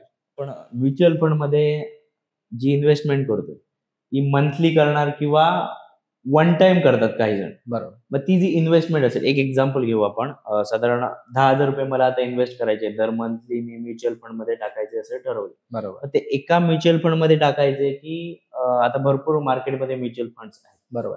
आता कसं आहे, ह्याच्यासाठी महत्वाचा क्रायटेरिया आहे म्हणजे किती वर्ष तू इन्व्हेस्ट करणार आहेस. मग अशी मी म्हटलं तसं ड्युरेशन. मग ड्युरेशन समजा तुझे 10 वर्षाचे असतील की 10 वर्ष मी 10,000 रुपये इन्व्हेस्ट करणार आहे, तर त्या अनुषंगाने आपल्याला फंड सिलेक्शन करायला लागतं. म्हणजे 10,000 जे आहे ते डिवाइड करायचे. आता कसं आहे, एखादा म्हणाला की मी 10 वर्ष इन्व्हेस्ट करणार आहे, तर बिनधास्त त्यांनी मिड कॅप किंवा स्मॉल कॅप फंड्स मध्ये इन्व्हेस्ट करावे. एखादा म्हणेल माझं 5 वर्षाचंच इन्व्हेस्टमेंटचं प्लॅनिंग आहे, तर मात्र मी त्याला सजेस्ट करेन की तू लार्ज कॅप मध्ये इन्व्हेस्ट कर. आता हे स्मॉल कॅप लार्ज कॅप काय आहे, तर इक्विटी फंड्स जे आहेत, नॉर्मली इक्विटी फंडचे रिटर्न्स तुम्हाला 3 वर्षानंतर दिसायला लागतात आणि ते मग 12% दिसायला लागतील. नॉर्मली म्हणतोय मी. कधी कधी तुम्ही इन्व्हेस्टमेंट डीपला की झाली सुरुवात आणि मार्केट 1 वर्षातच वर गेलं, जसं आता मागच्या वर्षभरात झालं की मार्केट हे 6-7 महिन्यांपूर्वी वर्षभरापूर्वी 24,000ला होतं, ते एवढं वाढलं 26,200-300 पर्यंत गेलं नक्की. बरोबर. आणि आज परत ते 24,000ला आलं. त्याच्यामुळे त्यावेळी इन्व्हेस्टमेंट केलेले 10 लाखाचे एकदम 11-12 लाखावर गेले, 13 लाखावर, आणि आता परत ते 10-10.5 लाखावर आले. पण हे होतच राहणार आहे मार्केट. बरोबर. म्हणून तुम्ही लॉंग टर्मचा हिशोब ठेवलात ना, म्हणजे 5 वर्ष 3 वर्षाच्या पुढे गेलात की तुमचे इन्व्हेस्टमेंटचे एसआयपीचे रिटर्न्स बेसिकली दिसायला लागतील. आणि 5 वर्षानंतर तुम्हाला पैसे हवे असतील तर मी सांगेन की लार्ज कॅप फंड्स मध्ये इन्व्हेस्ट करा, इक्विटीच्या. आता इक्विटी मध्ये इन्व्हेस्ट करताना 4-5 प्रकारचे म्युच्युअल फंड्स आहेत. मग small cap, mid cap, large cap, multi cap, flexi cap असे नॉर्मली 5 प्रकार आहेत आपण म्हणूया. आता हे काय आहेत, तर मार्केटमध्ये कंपन्या ज्या आहेत, लिस्टेड कंपन्या ज्या आहेत एनएससीला किंवा बीएससीला, त्यांच्या मार्केट कॅप प्रमाणे त्यांचे प्रकार पडलेले आहेत. म्हणजे ज्यांचे सगळ्यात जास्त मार्केट कॅपिटल आहे, त्या मार्केट कॅपिटल म्हणजे काय, तर फॉर एक्झाम्पल शेअरची किंमत आहे 100 रुपये आणि मार्केटमध्ये शेअर्स किती आहेत, तर 100 आहेत, तर 100 × 100 हे त्याचं झालं मार्केट कॅप, असं पकडूया आपण. मग असे ज्या टॉप 100 कंपन्याच आहेत त्या कंपन्यांना लार्ज कॅप म्हणतात किंवा ब्ल्यू चिप कंपन्याच म्हणतात. त्याच्या पुढच्या ज्या 250 कंपन्या आहेत मार्केट कॅपिटलच्या हिशोबानुसार, म्हणजे 101 पासून 350 पर्यंत, या 250 कंपन्यांना मिड कॅप म्हणतात. आणि त्याच्या पुढच्या ज्या कंपन्या आहेत, ज्या स्टार्टअप्स आहेत, छोट्या आहेत, त्या सगळ्या स्मॉल कॅप मध्ये. थोडक्यात लार्ज कॅप म्हणजे मोठी इन्व्हेस्टमेंट असलेल्या मोठ्या कंपन्या. बरोबर. स्मॉल कॅप म्हणजे छोटी स्टार्टअप जे आहेत, आता जे आलेले आहेत अशा कंपन्या. बरोबर. आणि मिड कॅप म्हणजे मधल्या दोघांचे. बरोबर. आता ह्याच्यात गंमत असते, कशी असते, स्मॉल कॅप कंपनी काय आयुष्यभर स्मॉल कॅप राहू शकत राहते तसं नाही. ती कधीतरी मिड कॅप होऊ शकते, ती लार्ज कॅप पण होऊ शकते, आणि या उलटही होऊ शकतं, लार्ज कॅपची मिड कॅप होईल, मिड कॅपची नॉर्मली स्मॉल कॅप नाही होत, पण होऊ पण शकते, डिपेंड्स. त्याच्यामुळे अभ्यास गरजेचा आहे की अशाच कंपन्यामध्ये आपली इन्व्हेस्टमेंट पाहिजे की जी आपल्याला ग्रोथ देईल. ज्यांना म्युच्युअल फंड मध्ये इन्व्हेस्टमेंट करायची आहे, म्युच्युअल फंड फक्त हा शब्द ऐकलेला आहे. आता हे पॉडकास्ट बघणारे आपले व्ह्युअर्स असतील, काही लोक समजा 30 असतील, काही 50 असतील, 40 असतील, काही मला वाटतं आमचे छोटे व्ह्युअर्स पण आहेत. बरोबर. मग त्यांच्यासाठी त्यांना म्युच्युअल फंड बद्दल काहीच माहिती नाही. बरोबर. किंवा शब्द हे माहिती, इन्व्हेस्टमेंट केल्यावर एवढी ग्रोथ होते, ही लॉंग टर्म ग्रोथ आहे, एवढं माहिती. पण त्याने बेसिक गोष्टी कसा अभ्यास करावायचा आणि कसे इन्व्हेस्ट करावे, म्हणजे थोडक्यात त्यांनी काय करावं. समजा मी आहे, तो व्यक्ती आहे, तर मी स्टेप बाय स्टेप थोडा गायडन्स कसं जायचं. नाही, आता कसं आहे की सुरुवातीला आधी अगदीच लहान मुलं आहेत त्यांनी याचा अभ्यास अगदी थोडं समजायला लागल्यावरच कळा. कारण आपण अगदी म्हणतो की अगदी 5वी-6वीतल्या मुलांना जर आपण हे सांगायला गेलो तर कदाचित त्यांना ते समजणार. बरोबर. पण मी असं सांगेन की आपल्याकडे 10वी नंतर जेव्हा मुलगा पैसा वापरायला लागतो, म्हणजे आम्ही सुद्धा आता इथे शाळेत असताना काय आमच्याकडे फार पैसे नसायचे, 2 रुपये 5 रुपयेच द्यायचे. पण जेव्हा 11वीत आम्ही बांद्याला शाळेत जायला लागलो तेव्हा तिकीट हा कन्सेप्ट आला ते मुळात. मग पास काढायचा आला, मग पासासाठी 200-300 रुपये लागतायत, तर ते 300 रुपये महिन्यातनं एकदा मिळायचे. मग खाण्यासाठी काही 5-10 रुपये लागत असतील तर ते 200 रुपये, म्हणजे 500-600 रुपये तेव्हा आम्ही हाताळायला लागलो. म्हणजे थोडक्यात पॉकेट मनी असं आपण म्हणूया. बरोबर. की ज्याला पॉकेट मनी हे नाव नाहीये आपल्याकडे, पण दर महिन्याला 500-600 रुपये मला तेव्हा लागतायत असं धरा. आता ते कदाचित 2000 रुपये लागत असतील. तर असे पैसे जेव्हा आपण हाताळायला लागतो ना, त्यावेळी आपण या गोष्टींचा इन्व्हेस्टमेंटचा किंवा बचत आणि मग ती बचत इन्व्हेस्ट करणे, हा विचार हळूहळू आपल्याला करायला पाहिजे. आता ह्या बचत आणि इन्व्हेस्टचाच एक उदाहरण सांगतो. याच्यातनं आपण आपल्याशी रिलेट करून कसं करू शकतो हे बघू शकतो. आमचे एक मित्र आहेत की ज्यांची स्वतःचं एक हॉटेल आहे आणि ते हॉटेलमध्ये 8-10 लोक त्यांच्याकडे कामाला आहेत आणि एक हॉटेलमधला मॅनेजर आपण म्हणूया की जो काउंटरवर बसणारा एक एम्प्लॉई आहे त्यांचा, तर तो एम्प्लॉई सोडून गेला का, तर त्याला कुठे दुसरीकडे नोकरी मिळाली काय. मग काउंटर बरोबर बसायला त्यांना माणूस मिळेना. मग त्यांनी काय ठरवलं की त्या मित्राच्या ज्या मिसेस आहेत म्हणजे काकू, त्या तिथे बसायला लागल्या आणि त्या सांभाळायला लागल्या. मग सहज एकदा मी त्यांच्या हॉटेलमध्ये गेलो होतो, बोलता बोलता सहज विषय, मग तुम्ही आज कशा काय इकडे, तर नाही म्हणाले सध्या मीच बसते, तर माणूस नाहीये, किती महिने झाले, तर म्हणाले झाले 4 महिने, आता मीच बसते. मग म्हटलं इथे जो माणूस बसत होता त्याला काय, तर त्याला मी 10,000 पगार देत होते. पण त्याला म्हटलं तुला 12,000 पगार देतो आम्ही.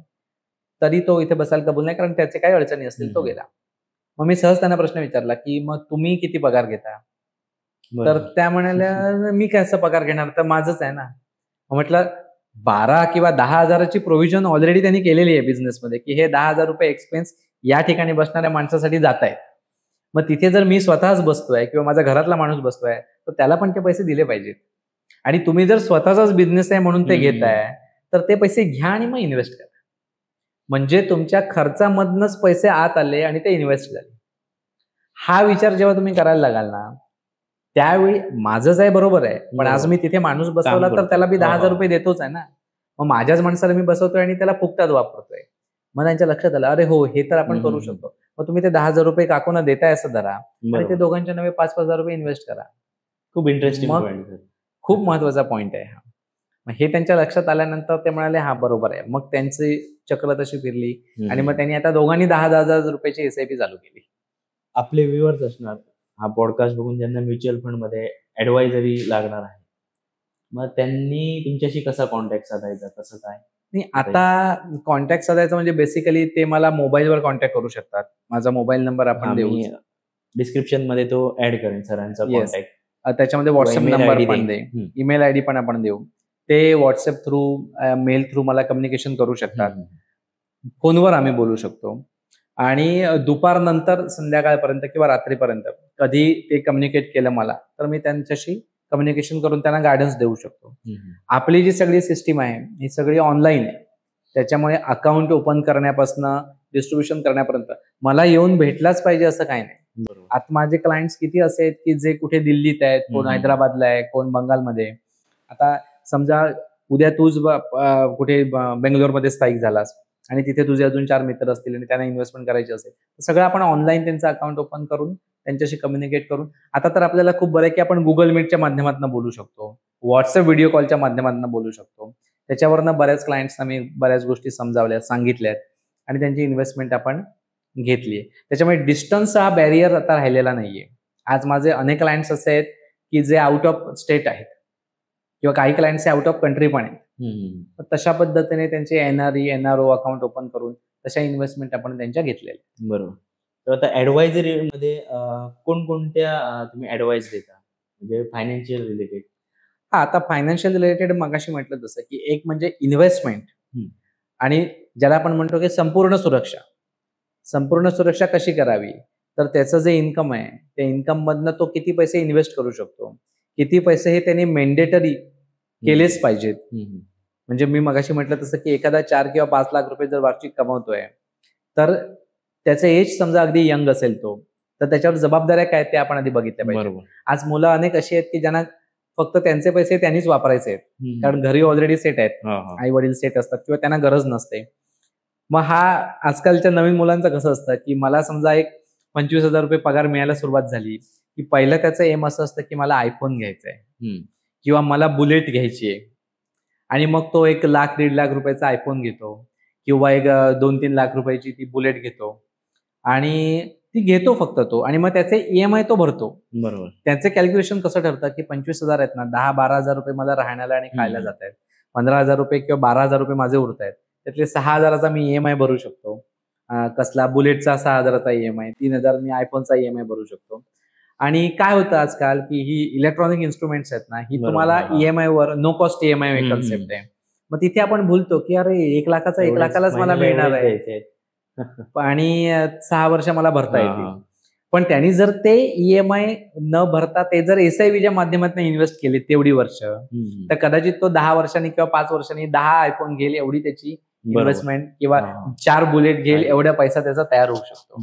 त्याच्यामुळे हे थोडंसं कॅल्क्युलेट केलं पाहिजे लोकांनी किंवा तरुणांनी की मला घ्यायचा आहे मोबाईल, बरोबर आहे, पण एक थोड्या दिवसांनी जर त्याची खरंच गरज आहे का. आता काही जॉब्स असे आहेत की जिथे त्यांना अव्वल दर्जाचा कॅमेरा लागतो, तर तिथे त्यांनी आयफोन घेणं गरजेचं आहे. पण जी क्रेज झालेली आहे ना आयफोन, किंवा आजकाल मी बघितलं काही शोची तिकीट्स मिळवण्यासाठी सुद्धा लोकांनी म्युच्युअल फंड्स रिडीम केले, त्यांनी तिकीट्स घेतली. बरोबर. तर हे काय मला एवढं फारसं पटत नाही. जेव्हा तुम्ही एखाद्या सस्टेनेबल पॉइंटला रीच झालात की त्याच्यानंतर मग तुम्हाला ह्या गोष्टी करता येतील. बरोबर. आणि SIPच्या माध्यमातून फंड्स तयार करायचे आणि SWPच्या माध्यमातून ते तुम्ही रिडीम करू शकता. SIP stands for systematic investment plan आणि SWP stands for systematic withdrawal plan, जो आपण ॲज अ पेन्शन प्लॅन म्हणून वापरू शकतो. तर SIP जी आहे ती आपण इन्व्हेस्टमेंट करणार, एक पर्टिक्युलर डेट जी आहे त्याचलाच करायची की कसं काय करू शकतो आपण अरेंजमेंट? आता हे कसं आहे, हे सगळं आपल्या हातात आहे. आता बेसिकली लोकांना काय वाटतं, किती वर्षाची करायची आहे, किती अमाऊंटची करायची आहे, तर हे सगळं इन्व्हेस्टर आणि तुमचा ऍडवायझर यांच्या कम्युनिकेशन मध्ये तुम्ही ठरवू शकता. आणि हे सगळं ऍडवायझर म्हणण्यापेक्षा इन्व्हेस्टरवरच डिपेंड आहे. हल्ली सोशल मीडियावर वगैरे रील्स वगैरे यायचे की ह्या डेटला केल्या तर तुम्हाला रिटर्न जास्त मिळेल, अशा डेट फिक्स असं काही नसतं. असं काही नाहीये. शेवटी कसं आहे, एकदा तुम्ही 3 किंवा 5 वर्षाचा टप्पा क्रॉस केलात की तुमचे रिटर्न्स हे स्टेबलच राहणार आहेत.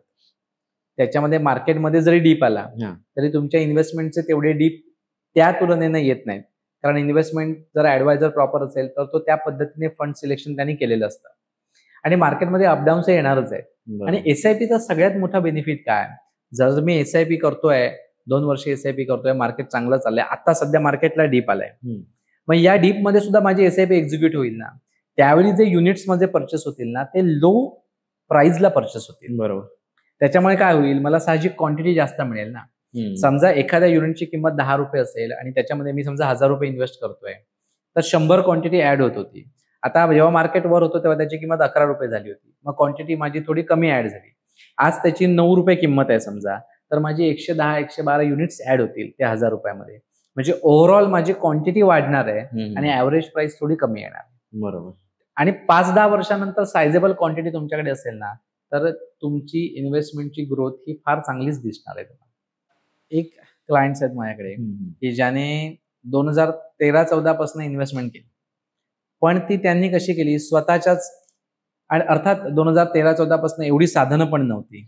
म्हणजे त्या माणसाला मानायला पाहिजे की त्यांनी तेव्हापासून इन्व्हेस्टमेंट केली. पण आज 12-13 वर्षाचा स्पॅन झाला. आपण 13 to 24 पकडलं तर 13 to 23 आणि पुढचे 11 वर्षाचा स्पॅन झाला. या स्पॅम मध्ये त्याची इन्व्हेस्टमेंट साधारण आहे ती 32 लाखाची इन्व्हेस्टमेंट आहे. आणि त्याचं जे आजचं व्हॅल्युएशन आहे ते साधारण एक 50 लाखच आहे. म्हणजे माझ्या हिशोबानुसार हे व्हॅल्युएशन 60 लाखाच्या पुढे तरी गेलं पाहिजे. बरोबर. मग 10 लाखाचा जो डिफरन्स आहे हा केवळ ऍडवायझर नसल्यामुळे असं आपण म्हणू शकतो. बरोबर. ऍडवायझर, नॉलेज आणि प्रत्येक माणसाला काय स्वतः तेवढं नॉलेज गेन करणं शक्य नाही, कारण त्या फील्ड एक्सपर्टीज किंवा मार्केटमध्ये हे वेगवेगळे चेंजेस होत असतात. एखादी न्यूज म्हणा. एक्झॅक्टली. सोपी गोष्ट मी तुला सांगतो, ऍडवायझरचं दुसरं एक महत्व की समजा मला बरं वाटत नाहीये, गरगरत आहे असं किंवा अंग दुखत आहे, तर मी काय करतो, मेडिकल मध्ये जाऊन गोळी घेतो नॉर्मली. परत जरा बरं वाटत नाही तर परत एकदा गोळी घेतो. पण तिसऱ्या वेळी मी काय करतो, मी डॉक्टरकडे जातो, डॉक्टरकडनं प्रिस्क्रिप्शन घेतो, डॉक्टरची काय असेल ती फी देतो आणि मग त्याच मेडिकल मधनं जाऊन गोळ्या घेतो. बरोबर. तर मेडिकलवाला तोच आहे, गोळ्या बदललेल्या असणार आहेत, सगळ्यात महत्वाचा मुद्दा. पण मी तिसऱ्या वेळी काय प्रेफर केलं तर डॉक्टरकडे जाऊ. आणि मग काय झालं, मला चौथ्या वेळी मेडिकलमध्ये जायला लागलं नाही, कारण गुण आला. मग हे जर मी पहिल्याच वेळी गेलो असतो ना तर 2 टर्म माझ्या वाचल्या असत्या. बरोबर. म्हणजे तुम्ही जर डॉक्टर असाल, म्हणजे तुम्ही एक्सपर्ट असाल तरच तुम्ही डायरेक्टली करा, नाहीतर सरळ ऍडवायझर इज मस्ट. बरोबर, adviser is must. Mutual fund मध्ये आपण इन्व्हेस्टमेंट केली, समजा मोठी इन्व्हेस्टमेंट केली म्युच्युअल फंड मध्ये, आणि काही 3-4 वर्षांनी मला काही इमर्जन्सी आहे आणि तेव्हा मला काही पैशांची गरज आहे, तर असं काही लोन वगैरे असं काही आपण म्युच्युअल फंड वर घेऊ शकतो का, किंवा अशी काही प्रोसिजर आहे का? खूपच चांगला प्रश्न विचारलास. कसं आहे की जेव्हा मी 10 लाखाची समजा माझी इन्व्हेस्टमेंट झाली, तर तुला ते म्युच्युअल फंड प्लेज करून तुझ्या इन्व्हेस्टमेंट किंवा तुझ्या मार्केट व्हॅल्युएशनच्या मॅक्झिमम 50% एवढे ऍज अ लोन म्हणून तू घेऊ शकतोस. आता मी एनजे म्हणून एक डिस्ट्रीब्युटर आहे, त्याच्याबरोबर त्यांचा प्लॅटफॉर्म मी युज करतो. तर तिथे LAS नावाची एक कन्सेप्ट आहे, लोन अगेन्स्ट सिक्युरिटी. म्हणजे तुमची जी इन्व्हेस्टमेंट आहे ते त्याला तारण राहतं आणि त्याच्या अगेन्स्ट तुम्हाला ते लोन मिळतं. आता ह्याचा एक बेनिफिट काय होतो सांगतो. आजच मी एका कस्टमरचं डेमो त्याला कळावा म्हणून त्याला एक 25,000 रुपयाचं लोन घ्यायला लावलं. म्हणजे त्यांनी ते घेतलं, त्याला बघायचं होतं. त्याची इन्व्हेस्टमेंट आहे साधारण 1 लाख रुपयाची. मग त्याच्या अगेन्स्ट त्याला लोन अमाऊंट सँक्शन झाली होती साधारण 45,000 रुपयाची. त्याने 25,000 रुपयाचं लोन घेतलं आणि हे जे लोन आहे हे मात्र तुम्हाला पे करताना EMI मधूनच पे करायला लागतं. मिनिमम तुम्ही 6 मंथ्स आणि मॅक्झिमम तुम्ही 7 इयर्सचा टेन्युअर घेऊ शकता त्या केसमध्ये. जोपर्यंत तुमचं लोन क्लिअर होत नाही तोपर्यंत तुम्ही ह्या सिक्युरिटीज विकू शकत नाही, कारण त्याच्या अगेन्स्ट तुम्ही ते लोन घेतलेलं आहे. मग जेव्हा तुम्ही लोन क्लिअर कराल तेव्हा त्या सिक्युरिटीज ज्या प्लेज केलेल्या आहेत म्हणजे जे अडकवलेले आहेत त्या मोकळ्या होतात. आता हे 50% लिमिट काय आहे, तर मार्केट जसं वर खाली होत असतं तशी तुमची इन्व्हेस्टमेंट अमाऊंट पण वर खाली होत असते. त्याच्यामुळे मार्जिन ठेवून तुम्हाला 50% पर्यंतचं लोन 10 लाख ऑफर केलं इन्व्हेस्ट असतील तर तुम्ही त्याचे 50% म्हणजे 5 लाखापर्यंत लोन विदिन सेम डे तुम्हाला 3 लाखापर्यंतचं लोन मिळतं. व्हिडिओ KYC करायला लागते आणि थोडं मोठं लोन असेल तर ते नेक्स्ट डे मॅक्झिमम तुम्ही 50 लाख काय 5 कोटीपर्यंतचं लोन घेऊ शकता, पण तेवढी तुमची सिक्युरिटीज पाहिजे. 10 कोटीची अमाऊंट इन्व्हेस्टेड आहे, सिक्युअर हे आहे पूर्णपणे सिक्युअर आहे. म्हणजे हा पण एक फायदा आहे, कारण मला पण प्रश्न पडलेला की एवढे इन्व्हेस्ट केले. आता याच्यातच गंमत सांगतो, कॅल्क्युलेशन सांगतो की समजा 1 लाखाची आज त्या क्लायंटची इन्व्हेस्टमेंट आहे, त्याने 25,000चा लोन घेतला आणि त्याने 84 महिन्याची टर्म घेतली, तर त्याला हप्ता बसलाय साधारण एक 450 रुपये महिना. आणि कॅल्क्युलेट जर आपण केलं तर 25,000चं त्याला रिपेमेंट होत आहे 42,000 रुपये साधारण, प्रोसेसिंग फी वगैरे सगळं पकडून. 7 वर्षामध्ये तो 42,000 रुपये रिपे करणार, 25,000 रुपये लोन घेतलं म्हणजे 17,000 रुपये तो एक्स्ट्रा पे करतोय. पण ते 25,000 रुपये त्याचे मार्केटमध्ये पण आहेत. बरोबर. ते मार्केटमधले 25,000 ग्रो किती होत आहेत, त्याचे होत आहेत 55,000 रुपये 7 वर्षानंतर. म्हणजे इकडे 42,000 रुपये तो भरतोय आणि त्याला मिळत आहेत किती 55,000, म्हणजे तरीही तो 13,000 रुपये प्रॉफिटमध्येच राहतोय. टक्क्यांच्या बाबतीत आपण विचार केला म्हणजे मगाशी एक्झाम्पल घेतलं ते 10 लाखाच्या इन्व्हेस्टमेंटला 50% म्हणजे 5 लाख रुपये लोन मिळतं, पण माझे ते 10 लाख रुपये आहेत ते तिथे इन्व्हेस्ट होत आहेत, तिथे ग्रो होणार आहे. तेच सांगतोय मी, कारण लोन जे तुम्हाला मिळतं ना ह्याचा साधारण कॅल्क्युलेटेड जो इंटरेस्ट आहे हा रिड्युसिंग असल्यामुळे ते 8 ते 8.5% पडतं तुम्हाला. 12-13% असतो, पण रिड्युसिंग असल्यामुळे 8-8.5% पडतो. आणि जी तुमची इन्व्हेस्टमेंट आहे ना ती 12% ग्रो होते, म्हणजे इथे सुद्धा तुम्ही 4% प्रॉफिटलाच राहता. बरोबर. त्याच्यामुळे तशी गरज असेल तर तशी लोन अगेन्स्ट सिक्युरिटी पण आपण घेऊ शकतो. मग ह्याला सुरुवातीला हे प्लेज करताना किंवा लोन घेताना किती महिन्यात पेड करणार हे ठरवायला लागतं त्या ऑलरेडी. आणि समजा एखाद्याने 7 महिन्यांसाठी ठरवलं किंवा 7 वर्षासाठी ठरवलं आणि 4 वर्षानंतर त्याला वाटतंय की नाही मला आताच सगळं पेमेंट करायचंय, तर त्याचं जे आउटस्टँडिंग आहे समजा त्याचे एक 20,000 रुपये आउटस्टँडिंग असेल, 25 पैकी 20 उरलेत किंवा 15 उरलेत, तर त्याच्या 4% एक्स्ट्रा रक्कम त्याला भरून ते 4% एक्स्ट्रा आउटस्टँडिंगच्या 4% किंवा 5% जो काय रूल असेल ते ठराविक रक्कम जास्त भरून तुम्हाला ते क्लोजही करता येतं. त्याच्यामुळे हा त्याच्यामध्ये सगळ्यात मोठा बेनिफिट आहे की तुमची इन्व्हेस्टमेंट ती ग्रो होणारच आहे आणि इकडे तुम्हाला 8-8.5% पडल्यामुळे 4%चा बेनिफिट तिथेही राहतोच तुम्हाला. बरोबर. ट्रेंडिंग मध्ये चालणारा विषय की आपल्याकडे पूर्वापार सोन्यामध्ये इन्व्हेस्टमेंट केली जाते, मग सोनं घ्यायचं की SIP करायची? कसं आहे, इन्व्हेस्टमेंट ही तुमची डायव्हर्सिफाईड असली पाहिजे. आता सोन्याचं कसं आहे, सोनं तुम्ही ज्या गरजेचं तुम्हाला लागणार आहे दागिन्यांसाठी म्हणा हे असं ते तर आपण घेणारच आहोत. बरोबर. पण इन्व्हेस्टमेंट म्हणून जर तुम्ही सोन्याकडे बघत असाल तर काय होतं, जेव्हा आपण सोनं खरेदी करतो त्याच्यावर तुम्हाला त्याच्यामध्ये GST पे करायला लागतो, हा पहिला मुद्दा. दुसरी गोष्ट म्हणजे फिजिकल सोनं जतन करून ठेवण्यासाठी तुम्हाला सिक्युरिटी करायला लागते, म्हणजे बँकेत लॉकर घेणं म्हणा हे म्हणा, मग तिथे तुम्हाला काही पेमेंट करायला लागतात. लिक्विडिटीचा इश्यू येऊ शकतो, म्हणजे तुमच्याकडे समजा एक 10 लाखाचं सोनं आहे आणि तुम्हाला अर्जंट 5 लाख रुपये हवेत, तर बँकेतनं किंवा सेफ जागेतनं ते काढणं, परत ते सोनाराकडे नेणं, प्रोसिजर जावे लागतं, प्रोसिजर तुम्हाला पूर्ण ती करायला लागते. मग सोन्याच्या ग्रोथचा बेनिफिट सुद्धा आपल्याला म्युच्युअल फंड्स मधनं घेता येतो, मल्टी असेट फंड्स मधनं, किंवा गोल्ड फंड्स पण आहेत की जे गोल्डमध्ये इन्व्हेस्ट करतात. मग एखादा असे ठरवू शकतो की मला 5 वर्षानंतर बुवा एक 10 लाखाचा एक दागिना करायचा आहे, तर त्याच्यासाठी मला SIP करायची आहे, तर तो गोल्ड फंड मध्ये करू शकतो किंवा नॉर्मली मल्टी असेट फंड्स मध्ये करावी. कारण गोल्ड हे कसं आहे, नॉर्मली हेजिंगसाठी वापरलं जातं. म्हणजे तुम्ही जर आतापर्यंत बघितलं तर मार्केट जेव्हा टॉपला असतं तेव्हा सोन्याचे रेट हे डाऊन असतात आणि जेव्हा मार्केट डाऊन असतं ना तेव्हा सोन्याचे रेट हे हाय असतात. त्याच्यामुळे मल्टी असेट फंड्स मधली इन्व्हेस्टमेंट आहे ना ती बरोबर बॅलन्स असते. मल्टी असेट नॉर्मली 3 असेट मध्ये इन्व्हेस्ट करतात, गोल्ड मध्ये हेजिंग पर्पजसाठी, इक्विटीमध्ये ग्रोथसाठी आणि डेटमध्ये फिक्स इन्कमसाठी. मग त्यांची टक्केवारी ठरलेली असते.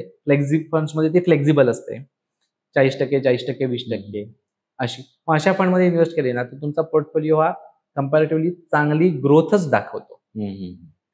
त्याच्यामुळे गरजेचं जे आहे सोनं, जे आपण अंगावर घालणार आहोत किंवा दागिने करणार आहोत ते घ्यावं, पण बाकी गोल्ड फंड्स मध्ये इन्व्हेस्ट करायला हरकत नाही. गोल्ड फंड मध्ये ऑप्शन आहेत की डायरेक्टली तुम्ही ऑनलाईन डायरेक्टली पे करू शकता. फिजिकल गोल्ड पेक्षा ऑनलाईन गोल्ड म्युच्युअल फंड्स मध्ये किंवा मल्टी असेट फंड्स मध्ये पण तुम्ही इन्व्हेस्ट करू शकता. खूप रील्स बघितल्या मी, घर घ्यायचं की SIP घ्यायची, ह्याच्यामध्ये बॅलन्स कसा साधायचा, SIP की घर? आता शेवटी कसं आहे की घर घेणं हा प्रत्येकाचा इमोशनचा प्रश्न. म्हणजे एखादा जर खूप इमोशनली फोकस करत असेल की माझं घर हवंच आहे तर तो घर घेऊ शकतो, पण त्याच्यात तुम्ही घर कसं घेणार आहात, कसे पैसे यूज करून घेणार आहात ते जर समजलं तर त्या अनुषंगाने प्लॅनिंग करता बरोबर. एखाद्याकडे समजा एक 50 लाख रुपयाची तो 50 लाख रुपयाचं घर परचेस करतोय आणि तो एक 25 लाखाचा लोन करणार आहे आणि 25 लाख तो स्वतःचे घालणार आहे त्याच्यामध्ये. तर मी त्याला काय सजेस्ट करेन की 25 लाख तो डायरेक्ट डाऊन पेमेंट न करता 25 लाखाचं SWP घे. SWP म्हणजे सिस्टमॅटिक विड्रॉल प्लॅन, किंवा 30 लाखाची SWP घेतली तर लाखाला 700 रुपये महिन्याला SWPच्या माध्यमातून मिळू शकतात. म्हणजे 30 लाख समजा त्यांनी इन्व्हेस्ट केले म्युच्युअल फंड्समध्ये तर 30 लाखाला त्याला 21,000 रुपये महिना मिळू शकतात. आणि वरच्या त्यांनी 20 लाखाचा लोन केला तर त्याच्यावर त्याला 20,000 रुपये EMI, म्हणजे टोटल त्याचा 42,000 रुपये जो EMI जाईल तो पूर्ण 50 लाखावर 45,000चा EMI जाईल. त्यातला काही EMI त्याने SWPतनं घ्यावा, काही EMI त्याने त्याच्या नेहमीच्या पैशातनं भरावा. किंवा याला एक दुसरा पण ऑप्शन आहे की लमसम माझ्याकडे एवढे नाहीयेत इन्व्हेस्ट करायला आणि मी एक 25 लाखाचं घर घेतोय आणि त्याच्यासाठी मला हप्ता बसलाय एक 20,000 रुपये. तर एक सिंपल कॅल्क्युलेशन आहे, सिंपल. जेवढा EMI तुम्हाला बसलाय, म्हणजे तू जर आता कन्सिडर केलंस की एक 25 लाखाचं मी लोन घेतलंय आणि त्याला मला एक 20,000 रुपयाचा EMI बसलाय आणि मी ती 20 वर्षाची टर्म घेतली तर 50 लाख रुपये आपण भरतो, डबल भरतो. 30 वर्षाची टर्म असेल तर ऑलमोस्ट आपण 2.5-3 पट पैसे रिपे करतो पूर्ण ड्युरेशन यूज केलं तर.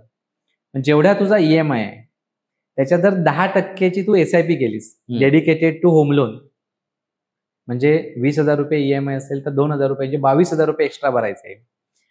असं जर तू एक्स्ट्रा भरायचं म्हणजे 2,000 रुपये फंड्स मध्ये इन्व्हेस्ट करायचे, 20,000चा EMI चालू असून दे. तर 20 वर्षाचं जे टेन्युअर आहे ते साधारण 15 ते 16 वर्ष, आपण 16 वर्ष पकडूया. 16 वर्ष कंप्लीट झाल्यानंतर तू अशा सीनला येतोस की तुझं जे आउटस्टँडिंग आहे ती अमाऊंट आणि 10% SIPतनं ग्रोथ केलेली अमाऊंट सारखी आहे. मग त्यावेळी तू ती SIP बुक करून ते होम लोन नील करू शकतोस. मग ह्याचा तुला फायदा कसा होईल, पुढची 4 वर्ष दर महिना 22,000 रुपये वाचले. लक्षात येत आहे? म्हणजे 20,000 रुपयाचा हिशोब केला असता 2,40,000 रुपये आणि हे 12-12 24,000 रुपये, म्हणजे साधारणपणे 2,60,000 रुपये वर्षात 65,000 रुपये असे 4 वर्षाचे, म्हणजे 10 लाख रुपये तुझे स्ट्रेट वे तिथे सेव्ह होत आहे. एखाद्याने 20%ची SIP केली तर तो साधारण 13 ते 14 वर्षामध्येच या पोझिशनला येतो की आउटस्टँडिंग अमाऊंट आणि त्याची SIPची ग्रोथ ही सेम आहे. त्याच्यामुळे होम लोन करायला हरकत नाही, पण होम लोन केल्यानंतर त्याच्या 20%, 10%, 15% ही डेडिकेटेड SIP करणं गरजेचं आहे. म्हणजे आपल्याला 5 वर्ष, 4 वर्ष, 8 वर्ष लवकर होम लोन मधनं बाहेर पडता येईल. खूप छान माहिती सांगितली सरांनी. म्हणजे एखादी गोष्ट जी आहे ती आपण प्लॅन करून ही इन्व्हेस्टमेंटच्या गोष्टी वापरून बऱ्यापैकी कव्हरअप करू शकतो. म्हणजे ते एखादं लोन म्हणा, थोडं नॉलेज वापरून किंवा ऍडवायझरी वापरून पण त्या गोष्टी बऱ्यापैकी कव्हर करू शकतो आणि तेवढा लोड आपल्यावर जो येतोय तो थोडा कमी करू शकतो. नक्कीच नक्कीच. तर आता जे SIP म्हणतोय किंवा STP आहे आणि आता आपण SWP म्हटलं, यावर थोडं आपण चर्चा करू. किंवा SIP, SWP आणि STP म्हणजे काय? बरोबर. SIP म्हणजे सिस्टमॅटिक इन्व्हेस्टमेंट प्लॅन. जेव्हा एखादा नवीन यंग जनरेशनचा मुलगा आहे किंवा जो 35-40 वर्षापर्यंत आहे की जो पुढे 10-15 वर्ष इन्व्हेस्ट करू शकतो, अशाने SIPचा वापर करावा इन्व्हेस्टमेंट करण्यासाठी. जे रिटायर्ड पर्सन आहेत की ज्यांना एक लमसम अमाऊंट मिळालेली आहे आणि ज्यांना पेन्शन सारखे पैसे हवे आहेत, त्याने SWPचा विचार करावा, सिस्टमॅटिक विड्रॉल प्लॅन. म्हणजे आज माझ्याकडे असे क्लायंट आहेत की ज्यांना एक 30 लाख रुपये, 50 लाख रुपये अशी रिटायरमेंटची अमाऊंट मिळाली आहे पण त्यांना पेन्शन नाहीये, कारण ते प्रायव्हेट फर्म मध्ये बरोबर. नोकरीला होते. मग हे 50 लाखाचं किंवा ह्या 60 लाखाचं 30 लाखाचं इन्व्हेस्टमेंट पेन्शनच्या दृष्टीने कशी करावी, तर 30 लाखाची इन्व्हेस्टमेंट मी एका क्लायंटची केली आहे. त्याला 700 रुपये महिन्याप्रमाणे सिस्टमॅटिक विड्रॉवल प्लॅनच्या अंतर्गत दर महिन्याच्या 10 तारीखला त्याच्या अकाउंटला 21,000 रुपये जमा होतात, की जी त्याची पेन्शन असेल. म्हणजे लाखाला 700 रुपयाच्या हिशोबाने तू गेलास ना, तर वर्षाला 1 लाखाला 8,400 रुपये होतात. म्हणजे साधारण 8.4% रिटर्न्स मिळाल्यासारखे होतात, जे कुठच्याही बँकच्या रिटर्न्स पेक्षा बरोबर. जास्त आहेत. म्हणजे सिनियर सिटीजनच्या लेवलला इन्व्हेस्टेड राहणार आणि आपल्याला रिटायरमेंटची थोडक्यात आपण पेन्शन म्हणू शकतो, बरोबर. ती आता मिळत राहणार आहे. याच्यात एक दुसरी गंमत सांगतो. इन्व्हेस्टेड अमाऊंट आहे तीही वाटते याच्यामध्ये. हा. म्हणजे गेल्या 10 वर्षाचं मी जर एक एक्झाम्पल दिलं, फॉर एक्झाम्पल आपण एसबीआय इक्विटी हायब्रिड फंड घेतला, याचे रिटर्न्स पण तुला दिसू शकतात. कुठच्या ही इन्व्हेस्टमेंट करताना आपण मात्र हायब्रिड फंड मध्ये करतो किंवा अग्रेसिव्ह हायब्रिड मध्ये करतो, मल्टी असेट मध्ये करतो. तर 10 लाख रुपये जर गुंतवले असतील 2013 साली किंवा 14 साली आणि आज 2024ला 10 वर्ष कंप्लीट झाली, तर 10 लाखाला 7,000 रुपये महिन्याप्रमाणे वर्षाला 84,000 रुपये मिळतात. 10 वर्षामध्ये 8,40,000 रुपये घेऊन झालेत त्या माणसाचे. आणि ते 10 लाख जे आहेत इन्व्हेस्टेड, त्याचं व्हॅल्युएशन आज साधारण 25 लाख आहे. म्हणजे 25 लाख अधिक 8,40,000 साधारणपणे तुमची अमाऊंट ही तिप्पटीच्याही वर जाते. बरोबर. आपण जर एखाद्या बँकमध्ये किंवा एखाद्या याच्यामध्ये पैसे गुंतवले, तर तुम्ही दर महिना व्याज घेतलं तर त्याच्यावर तुमची मूळ मुद्दल जी आहे, ज्याला कॅपिटल ॲप्रिसिएशन आपण म्हणतो, ते होत नाही, जे तुम्हाला इकडे मिळतं म्युच्युअल फंड्समध्ये. दुसरी गोष्ट म्हणजे एफडी मधल्या रिटर्न्सना तुम्हाला इन्कम टॅक्स लागतो. बरोबर. या रिटर्न्सना कॅपिटल गेन, आणि मगाशी सांगितलं तसं कॅपिटल गेनचं कॅल्क्युलेशन होणार. त्याच्यामुळे एसडब्ल्यूपी हा बेस्ट ऑप्शन आहे. तिसरा ऑप्शन जो आहे त्याला तो एसटीपी आहे, सिस्टमॅटिक ट्रान्झॅक्शन प्लॅन. आता याच्यामध्ये आपण कसं करू शकतो, की एखाद्याला समजा एकदम एक 5 लाख रुपये गुंतवायचे आहेत, त्यांनी 5 लाख रुपये त्याचे लिक्विड फंड मध्ये घेऊन ठेवायचे, की जे डेथ मध्ये इन्व्हेस्ट करतात, आणि दर दिवशी किंवा दर आठवड्याला त्यातली एक सर्टन अमाऊंट ही इक्विटी मार्केटला शिफ्ट करायची. त्याला सिस्टमॅटिक ट्रान्झॅक्शन प्लॅन म्हणतात. किंवा दर महिन्याला तुम्ही करू शकता. म्हणजे एसआयपीच करायची, पण ती एसटीपीच्या माध्यमातून करायची. लमसम फंड मधले 5 लाख इन्व्हेस्टेड आहेत, दर महिन्याला 5,000 रुपये इक्विटीमध्ये जाणार. मग 495 राहतील, 490 राहतील, पण यांचं पण क्युम्युलेटिव्ह होऊन ते 490 500, 490 800 होणारच आहे. त्याच्यामुळे लमसम इन्व्हेस्ट करायचे असतील आणि इक्विटी मार्केटला ठराविक इंटरव्हलने पैसे घ्यायचे असतील तर एसटीपी करावं. अदरवाईज दर महिन्याला रिटर्न्स हवे असतील तर एसडब्ल्यूपी करावं, आणि कॅपिटल बिल्ड करायचं आहे तर एसआयपी करावं. जशी नीड असेल तशी, जशी नीड असेल तशा पद्धतीने इन्व्हेस्टमेंट करा. तर स्टेप अप एसआयपी हा काय प्रकार असतो? स्टेप अप एसआयपी त्याला आपण टॉपअप पण म्हणू शकतो. आता ह्याच्यामध्ये कसं असतं, की हा एक खरा एक ही पण एक गोल्डन कन्सेप्ट आहे असल्यामुळे आधी मुळात एसआयपी हे जगातलं आपल्याकडे 8वं आश्चर्य मानतात, कारण कॅपिट कंपाऊंडिंगचा इफेक्ट एसआयपीच्या माध्यमातून आपल्याला मिळतो. स्टेपअप एसआयपी याचा अर्थ काय, तर दरवर्षी ठराविक पर्सेंटेजने इन्व्हेस्टमेंट वाढवणे. टॉपअप पण म्हणू शकतो आपण त्याला, की समजा मी 10,000ची इन्व्हेस्टमेंट चालू केली आणि इन्व्हेस्टमेंट करतानाच मी सेट करून ठेवलं की पुढच्या वर्षी 10% वाढली पाहिजे. तर या वर्षी मी जर डिसेंबरमध्ये 10,000ची इन्व्हेस्टमेंट केली, तर पुढच्या वर्षीच्या डिसेंबरमध्ये जो 13वा हप्ता जाईल त्या हप्त्यामध्ये ती ऑटोमॅटिकली 11,000 रुपये जाते. त्याच्या पुढच्या 1 वर्षानंतर त्या 11,000च्या 10%ने वाढ जाते. आणि ह्याच्यामुळे काय होतं, इन्व्हेस्टमेंट सुद्धा आपली वाढत जाते. बरोबर. आणि साहजिकच आहे, जसं तुम्ही इनपुट देणार तसं आउटपुट मिळणार आहे. आपण सुरुवातीला जसं एक्झाम्पल बघितलं की 1,000 रुपये इन्व्हेस्ट करून म्हणजे एकदम सुरुवातीपासून 40 वर्षानंतर जे रिटर्न मिळणार ते करोडोत गेलेले, आणि ते सुद्धा आहे ती अमाऊंट फिक्स ठेवली. जर स्टेपअप एसआयपी तिथे ठेवली असती तर ती मला बिलीव्हच करू शकत नाही, ते 10 कोटीच्या पुढे जाणार. मग ही सर स्टेपअप एसआयपी जी आहे ती एखादा एसआयपी चालू असताना त्याच्यामध्ये ऍड करू शकतो की सुरुवातीला करावी लागते? नाही, कसं असतं, आता मॅन्युअली तू कधी करू शकतोस. आता मगाशी मी म्हटलं तसं की एसआयपी जेव्हा आपण चालू करतो तेव्हा त्याच्यावर असं बंधन कोणतंही नाही की 5 वर्षच भरले पाहिजेत, 4 वर्षच भरले पाहिजेत. समजा आपण एसआयपी चालू केली, तू 5 वर्ष एसआयपी मध्ये इन्व्हेस्ट केलेच पैसे 10,000 रुपये महिन्याप्रमाणे, 60 महिने झाले, 6 लाख रुपये तुझे इन्व्हेस्टेड आहेत. त्याचं मार्केट व्हॅल्युएशन समजा 8 लाख रुपये, 9 लाख रुपये. पण त्याच्या पुढे तुला आता दुसरे काहीतरी खर्च आले, त्याच्यामुळे तू एसआयपी नाही करू शकत आहेस, तर तू ती एसआयपी थांबवायची, पण इन्व्हेस्ट केलेले पैसे काढायचे नाहीत. बरोबर. त्यांना ग्रो व्हायला द्यायचं. म्हणजे एखाद्या महिन्यात जर SIP भरली नाही हा तर आता कशी त्याच्यात system कसं आहे? असतं, हम्म. एखाद्या महिन्यात तुला जर भरता येणार नसतील तर ते तू 15 दिवस आधी तुला कळवायला लागतं, म्हणजे त्या महिन्याची SIP आपण स्टॉप करू शकतो. नाहीतर काय होतं, बँक चार्जेस लावते. बँक ऑटोमॅटिक जे आपण मॅन्डेट दिलेलं असतं बरोबर. त्या मॅन्डेटच्या अगेन्स्ट बँक तुम्हाला 100 रुपये 200 रुपये बँक प्रमाणे ते वेगळे आहेत, ते चार्जेस लावतं. त्याच्यामुळे आणि नॉर्मली आपण SIP अशीच करावी की जी अमाऊंट आपल्याला सहज जाणार आहे, पण हळूहळू त्याच्यामध्ये ग्रोथ करावी. म्हणजे SIP एखादी समजा तुमची अमाऊंट मोठी झाली, SIP तुम्ही करताय आणि एखाद्या पॉइंटला ती तुम्हाला स्टॉप करावी लागली काही इमर्जन्सीज, तर तुम्ही ती तशीच ठेवावी आणि ती ग्रो व्हायला द्यावी. दुसरं असं म्हणतो मी, आता काही लोकांना एक 50 लाख रुपये 25 लाख रुपये इन्व्हेस्ट करायचे, तर रिअल इस्टेटमध्ये इन्व्हेस्ट करतात किंवा एखादा फ्लॅट घेतात ऍडिशनल. पण त्यावेळी गंमत कशी होते की मी एक 50 लाख रुपयाचा फ्लॅट घेतला ऍज अ इन्व्हेस्टमेंट म्हणून, तर त्याचा वार्षिक जो खर्च आहे तो मला करत राहायला लागतो. सोसायटी दर महिन्याला देणं. समजा तुम्ही फ्लॅट घेऊन भाड्याने दिला तर भाडेकरू चांगला मिळाला पाहिजे, त्याने त्या फ्लॅटची निगा राखली पाहिजे. असं सगळं करत करत ते जपायला लागतं. आणि मध्ये कधीतरी मला 10 लाख रुपयाची गरज आहे, तर 50 लाख रुपयाच्या फ्लॅट मधल्या 10 लाखाचाच भाग मी विकू नाही शकत. बरोबर आहे. मग त्याच्यावर लोन घ्यायचं, अशा गोष्टी करू शकतो. पण याच्या व्यतिरिक्त म्युच्युअल फंड्समध्ये तू 50 लाखाची इन्व्हेस्टमेंट डायरेक्ट केलीस, त्याच्यावर SWP घेतलीस, तर 50 लाखाला 35,000 रुपये महिन्याला तुला मिळतच राहणार आहे. अर्जंट तुला 10 लाखाची गरज आहे तर लोन अगेन्स्ट सिक्युरिटी ऑप्शन आहेच, किंवा 10 लाखाचंच तू रिडम्पशन करू शकतोस. बरोबर. मग 40 लाखावर 28,000 रुपये SWP चालू राहील. लक्षात येत आहे का? हा सगळ्यात मोठा बेनिफिट आहे, लिक्विडिटी. आणि दुसरं कसं असेल, रिअल इस्टेटमध्ये तुझा फ्लॅट आहे, तुला गरज आहे आणि तू विकतोयस म्हटल्यानंतर समोरचा पाडून मागतो.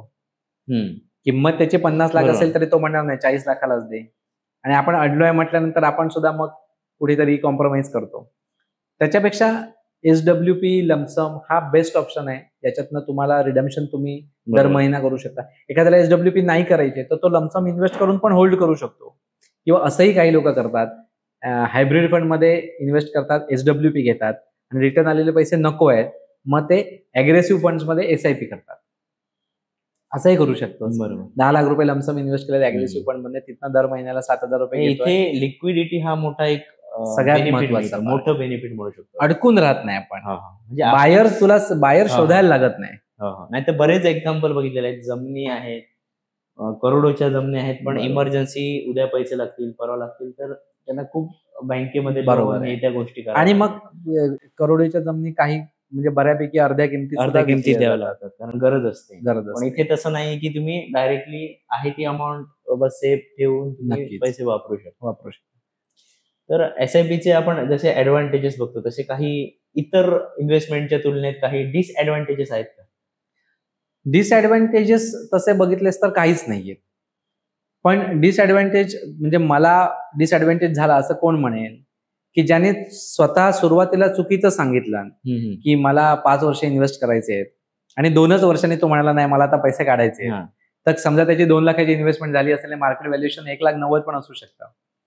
मग डिसएडव्हान्टेज म्हणजे काय, तर 10,000 रुपये कमी मिळाले, पण ते का मिळाले तर सांगताना माहिती मी चुकीची दिली. त्याच्यामुळे डिसएडव्हान्टेज हा विषय नाहीच म्हटलंस तरी चालेल, ऍब्सोल्युटली नाही. आता सांगताना तू सांगितलंस मला 10 वर्ष इन्व्हेस्ट करायचे आहेत आणि 10 महिन्यातच तू रिडम्पशन करायला आलास, तर इन्व्हेस्ट केलेले असतील इक्विटी मार्केटमध्ये, 1 वर्षात इन्व्हेस्ट करायचे म्हटले असतेस तर ते आपण लिक्विड मार्केटमध्ये किंवा लिक्विड फंड्समध्ये केले असते. त्याच्यामुळे लॉंग टर्मचा विचार केला, 5 वर्षापासून पुढचा विचार केला तर त्याच्यामध्ये डिसएडव्हान्टेज काही नाहीये. स्टेबल राहणं गरजेचं आहे आणि तुमच्या ऍडवायझरवर विश्वास असणं गरजेचं आहे, आणि ऍडवायझरने तुम्हाला तेवढा सपोर्टही देणं गरजेचं आहे. बरोबर. आज मला अनेक कॉल येतात, मी त्यांना इमिडिएट रिस्पॉन्स करतो, पण काही माझ्यावर दुसऱ्या जबाबदाऱ्या पण आहेत. त्याच्यामुळे दुपारनंतरचा वेळ मी त्यांच्यासाठी दिलेला आहे, आणि दुपारनंतर समजा कॉल चालू असेल तरी येणाऱ्या कॉल्सना मी कालांतराने कॉलबॅक करतो, आणि काही दिवसांनी आपली टीम पण त्यांना कॉलबॅक करतो. आपण आपल्या टीम प्रिपरेशन मध्ये पण आहोत ना, टीम तयार झाल्यानंतर आपल्याला ह्या अडचणी काही येणार. बरोबर. म्हणजे योग्य माहिती आणि योग्य ऍडवायझर पण खूप महत्वाचं आहे, कारण नाहीतर आता सोशल मीडियामुळे तुम्हाला अशी ऍडवायझरी फ्री मध्ये देणार आहेत आणि त्या थ्रू ते पैसे कमवतील आणि तुमचा लॉस करतील, अशा गोष्टी होत आहेत. त्यामुळे योग्य ऍडवायझर निवडा आणि तुमची ग्रोथ साधून घ्या. तुम्ही तुमच्या यंगर सेल्फला, समजा तुम्ही 18 वर्षाचे असाल, कॉलेजमध्ये असाल, तर त्याला काय सल्ला द्याल? आता जर तुमचं नॉलेज असेल ते अर्थातच बऱ्यापैकी वास्ट असेल, तर त्या सेल्फला तुम्ही काय सांगाल? कॉलेज युवकाने मार्केटचा अभ्यास हा चांगल्या माणसाच्या अंडर राहून केला पाहिजे. म्हणजे आता तू म्हटलंस तसं सोशल मीडिया असेल, त्याच्यावरनं भरपूर रील्स व्हिडिओ मिळतात, पण ट्रस्टेड सोर्सकडनं नॉलेज घ्यायला पाहिजे. त्याने इन्व्हेस्टमेंट केली पाहिजे, त्याचबरोबर ट्रेडिंगही केलं पाहिजे. कारण ट्रेडिंग हे इन्कम जनरेशनचं साधन आहे, ज्याच्यातनं जनरेट झालेलं इन्कम आपण लॉंग टर्मसाठी इन्व्हेस्ट करू शकतो. पण जे इमिडिएट मनी किंवा फास्ट मनी मिळतो ट्रेडिंगमधनं असं म्हणतात, ते फार चुकीचं आहे. त्याच्यासाठी प्रचंड अभ्यास लागतो, तुमच्या मनावर तुमचा कंट्रोल लागतो. मनी मॅनेजमेंट तर आहेच, पण ट्रेडिंग सायकोलॉजीचा अभ्यास करणं गरजेचं आहे. आणि इंट्राडे ऑप्शन्समध्ये जर तुम्हाला घुसायचं असेल तर त्याच्यासाठी या गोष्टीचा प्रचंड अभ्यास करणं गरजेचं आहे. म्हणजे आज जेव्हा या इंट्राडे ऑप्शनच्या फील्डमध्ये जेव्हा मी घुसलो 2009 साली, तेव्हा पहिल्या 2 ते 3 वर्षामध्ये मी साधारण नॉलेज नसल्यामुळे, आणि तेव्हा फॅसिलिटीज पण फार नव्हत्या, 4 ते 5 लाख रुपये मी लॉस केला 3 वर्षामध्ये. पण नंतर कम्प्लिटली ट्रेडिंग थांबवून 1 ते 2 वर्ष पूर्ण अभ्यास करून पुढच्या 2 वर्षामध्ये मी 50,000 रुपयाच्या इन्व्हेस्टमेंटवर 8 लाख रुपये प्रॉफिट जनरेट केला. हे कधी शक्य आहे? ज्यावेळी तुम्ही अभ्यास करून ट्रेडिंगमध्ये याल त्याच वेळी. अदरवाईज एकदा प्रॉफिट होईल, पण तो प्रॉफिट 10 वेळच्या लॉसमध्ये निघून जाऊन असं होतं बरेच जणांचं की आज नवीन असतात, एखादे टेलिग्राम चॅनलवरचे एखादे बाईंग वगैरे दिलेले असते, त्यावर ते बाय करतात. असं चालतं महिना 2 महिना, वर्षभर पण चालतं, आणि त्यावेळी मार्केट अप मोजलाच असतं आणि बऱ्यापैकी प्रॉफिट करतात आणि एवढे पैसे जमवतात आणि इन्व्हेस्ट करतात आणि सगळे घालत. एखाद्या चुकीच्या मूव्ह मध्ये सगळा पैसा जातो. त्याच्यासाठी सरांनी सांगितलं तसं त्यांचा एक्सपिरियन्स जो आहे, म्हणजे ट्रेडिंग वगैरे सर करतात आणि बऱ्यापैकी सरांकडून नॉलेज आपण नेक्स्ट पॉडकास्टमध्ये घेऊ. तर धन्यवाद सर, तुम्ही आम्हाला एवढा वेळ दिलात आणि आमचे जे व्ह्युअर्स आहेत, आपले जे प्रेक्षक आहेत, त्यांना एवढं SIP म्हणा, म्युच्युअल फंड म्हणा, याचं बऱ्यापैकी नॉलेज दिलेलं आहे. इन्व्हेस्टमेंट कशी करायची आणि त्याचा जो बेसिक पाया आहे त्याबद्दल तुम्ही बरेच एक्झाम्पल आपल्याला दिलेले आहेत आणि त्याचा व्ह्युअर्स जे आहेत ते बऱ्यापैकी फायदा करतील अशी मी आशा बाळगतो आणि इथे हा पॉडकास्ट थांबवतो. आणि एक आहे की सरांकडून आपण नेक्स्ट जो पॉडकास्ट आहे खास ट्रेडिंग रिलेटेड करू, त्याच्यामध्ये ऑप्शन म्हणा किंवा लॉंग टर्म म्हणा, या इन्व्हेस्टमेंटवर आपण बोलू. कारण सरांचं जे एक्सपिरियन्स आहे तो बऱ्यापैकी एक्सपिरियन्स आहे आणि मी पण ते अनुभवलेलं आहे. तर कमेंटमध्ये आम्हाला नक्की सांगा की तुम्हाला नेक्स्ट जो पॉडकास्ट आहे तो पर्टिक्युलर कुठच्या टॉपिकवर असायचा आहे, इन्व्हेस्टमेंटमध्ये कशा रिलेटेड पाहिजे तुम्हाला, तो कमेंटमध्ये नक्की सांगा. धन्यवाद सर. धन्यवाद.